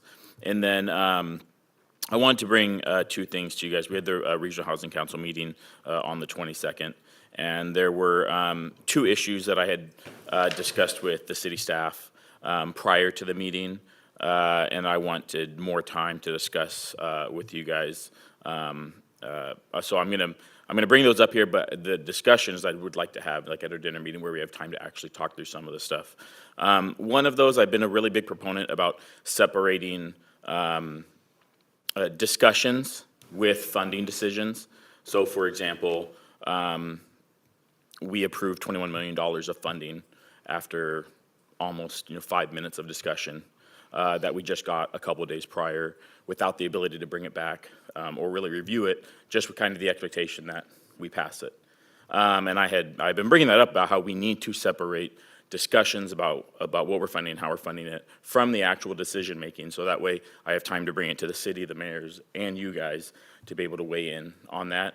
So I abstained from that vote, and I had discussed that with the city before doing so. And I think that's just something that I think we should all have as a council, of like what information should we be looking at? Because really, kind of the expectation right now is we just approve everything that gets sent to us, and that gets sent up to the commission, and they're supposed to approve it. And so I would like feedback from you guys on how you feel that should look. The second, I'm kind of big on conflicts of interest, and something I've noticed, there's some pretty large conflicts of interest on the advisory board. Under the current setup, the chairs and many members of the advisory boards are also members of the largest receivers of funding from the RHC. And I really wanted to get your guys' input, because under the current system, we don't really review that much these applications. We just get a short briefing on it, and then we pass it. I am kind of strict on conflict of interest, especially when it comes to $21 million. Just the perceived, even though I have a lot of faith and trust in a lot of these members of these advisory boards, I don't think that the public would be comfortable knowing that the ones recommending the funding are the ones receiving the funding. But again, I'm representing the council, and I would love your feedback and actually some time between now and next week's meeting to think about that and discuss it, because I don't want to go there just with my opinion, and whatever that looks like, including the city staff. It's something I'm not comfortable with, but I want to make sure that I'm making the decision that everyone's involved. We'll bring that conversation forward for a work session. Okay. And that was my report. Thanks for going to the conference. I appreciate it. It was good. Councilmember? Yes, I have one report. The TRPC met on April 3rd. And here's some of the highlights. We talked about call for projects. The application process opens May 4th, ends June 5th. The process sounds like it remains the same, but there have been some modifications that TRPC is going to have to approve at the May 5th meeting. So I just want to go over what some of those recommendations will be. There were modifications made to 4 out of the 6 evaluation criteria based on some of the recommendations that came from the Transportation Board, as well as the Technical Advisory Committee. Those 4 areas were sustainable Thurston urban corridors, equity criterion, the active transportation, and safety criterions. So there will be some modifications to those.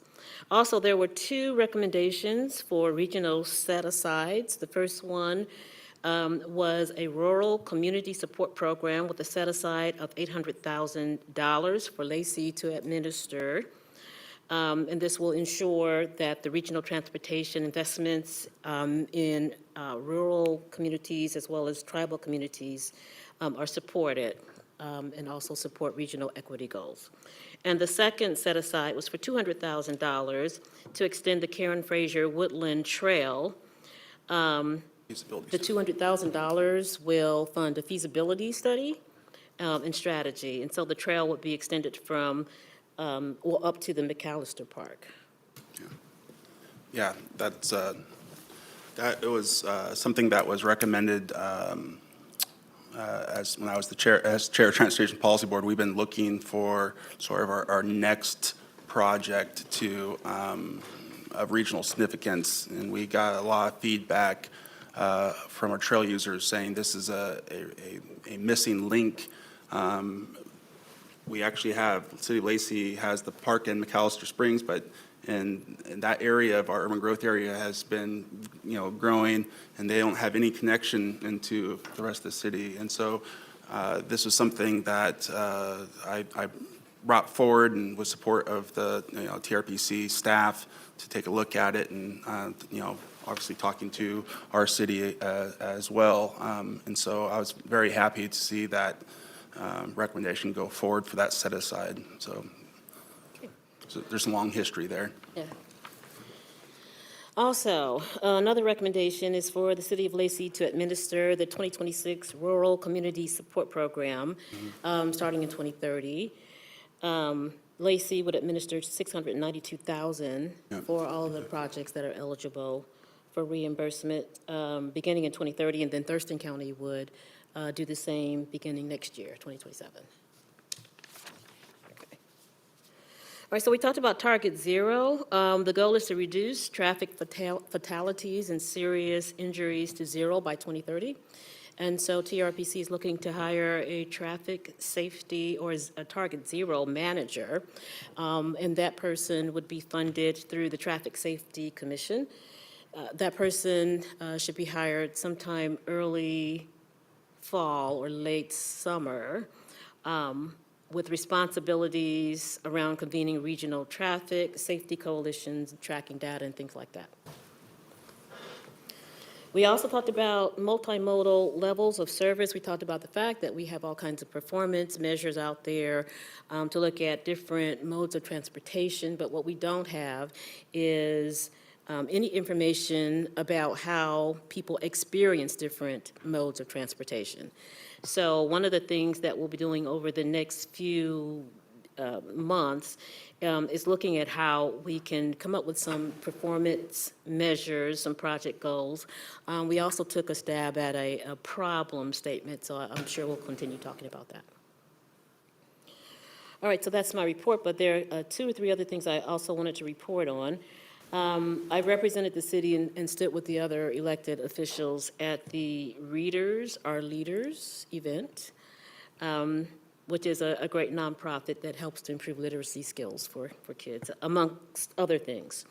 I also represented the city at the Enterprise for Equity Open House. They were really happy to see somebody from Lacey come there. They help people with low incomes to start or strengthen small businesses. And last but certainly not least, as an elected official, I was honored by the NAACP to be recognized as one of the Black women leaders in Thurston County. It was quite an honor, and it was an inaugural event, so they're going to do it every year. It was a lot of fun, and I appreciated it. Congratulations. Councilmember? Yeah, so to start, I was at the law enforcement, which one is it? Thurston County Law and Justice Council, that was it. I was looking at the wrong line. And as the alternative for that council, just a couple of quick notes there. We had a really lovely presentation from Sheriff Sanders about the difference between FLOC and ALPR, which is the automated license plate readers. And then he went through and talked about the different places that FLOC are located and the different Senate bills and things that have come through regarding FLOC. I think most specifically he mentioned Senate Bill 6002, talking about how it started to set up some guardrails, but only for government-run cameras, not necessarily for the private cameras. The majority of FLOC in our region is actually done by private entities, and the only cities that currently have FLOC is Yelm, but Rainier and Tenino have also expressed interest in getting those cameras as well. And I do believe that the family court in Thurston County also got a grant to get a brand new bag scanner for the first time in like 15, 20 years. So that thing, they couldn't get parts to repair it if it broke down. So they were like, we need to replace this one. And so that's exciting to have safer courts there. And then also the Resource Hub, Thurston County Resource Hub also put out their recent year in review. And so you can see some of their numbers and the people that they've helped connect with services over the past year.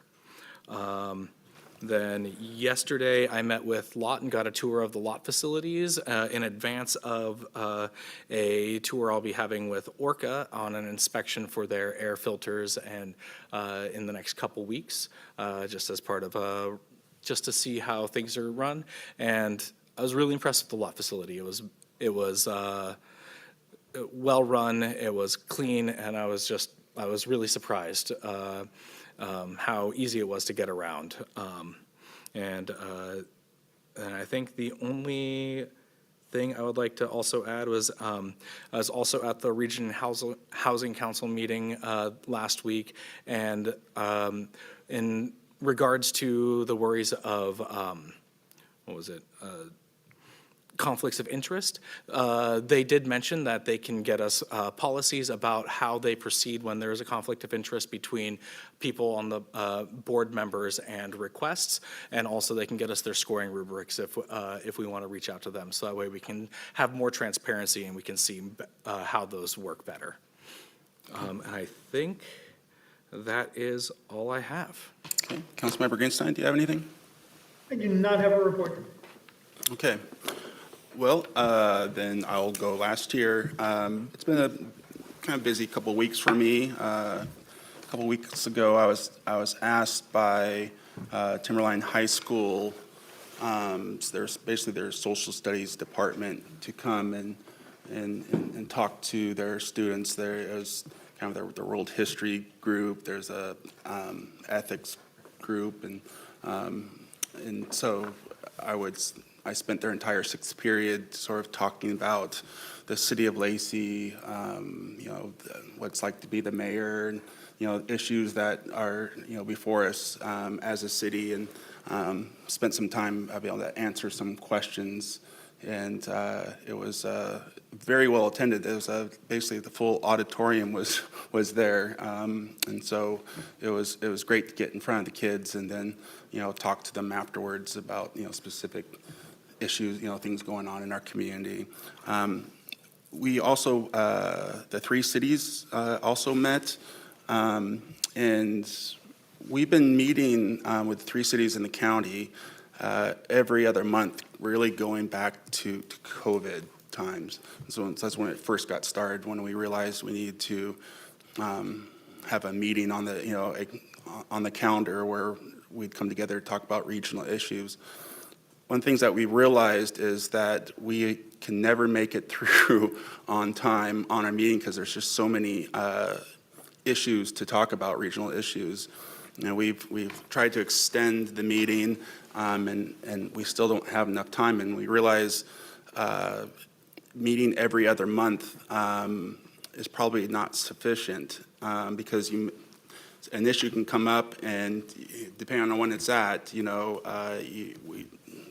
may be too long before we get back together to talk about it. And there's a lot of big regional issues going on right now, including, as we know, we just had our joint meeting with the port, and there's a lot going on with the port, and the port asked if they could be involved as well. And so we've decided to bring the port in, and then now we're going to be meeting every month. So it's another meeting that we're going to have. And so it's a pretty big decision that was made there. And there was, again, a lot to be discussed at those meetings. And then this last week, I've had several joint planning meetings the last couple of weeks too. Prior to when we met with the port, we just had a meeting yesterday to talk about meeting with the school district about that joint meeting coming up. Met with the YMCA, as a lot of you did as well. And then last Thursday, it was Yelm Arbor Day celebration. And so I was out there to give the tree, or they gave us a tree that Joe said Mayor DePinto said he was going to drop off here, and got to be a part of that celebration as well. But I was going to report a little bit about on the Transportation Policy Board, but you hit the main spots. I do want to give a big thank you to the City of Lacey for supporting the rural programs. That we're doing is defederalizing funds to allow projects to happen in South County, and the county was doing that on their own, and they approached TRPC and said for several reasons they were going to be it's going to be hard for them to do that going forward. And so the City of Lacey actually stepped up to take that program on. And so it's going to be a win-win for both the South County and for the City of Lacey. We have larger projects we can put that federal money on, and so it works out for us as well. But then I also want to let this council know and the public know, I'm sure the public's probably heard by now, but Senator Sam Hunt ended up passing away early on Saturday after a short fight with leukemia. And it came on pretty quick. I got the phone call on Friday that he had gone to the emergency room, and that I needed to get there pretty quick to be able to say goodbye to him. It was really great to see so many people from really the LD22 world, which of course he was a part of for such a long time, being in the House and then in the Senate, all there to support Sam and his family, Hillary and Nathan, his 2 kids. And so it was something that I wasn't expecting. I've known the Hunts, they've been family friends going back to when I was early in high school. I've known Hillary, Sam's daughter, for that long. And so I've known Sam and Hillary's mom, Shar, who had a long battle with cancer as well and passed away a few years ago. They've been part of my life for a long time. And when I first decided to run for city council, of course, one of the first people I talked to was Sam Hunt, and got his endorsement, and it meant the world to me. And Hillary was actually my first campaign manager way back when. So my heart just goes out to everyone who knows the Hunt family. He has obviously had such a huge impact in our community, into the city of Lacey, for all of his years as being an elected official. You always knew that, Sam was coming from a place from his heart, regardless of what he thought, of his politics. He wore his heart on his sleeve, and he always trying to put kids and people first. And that was always very admirable, to see someone give his entire life to public service. And it's something I have always tried to live up to. And so, to the Hunt family, to the LD22 world, and to everyone who's got the honor of meeting Sam, my heart goes out to you, and big thank you to that Hunt family for all of their years of service. So with that, we have reached the end of our agenda, and without objection, I'm going to call this meeting adjourned. And as always, you keep it classy, Lacey.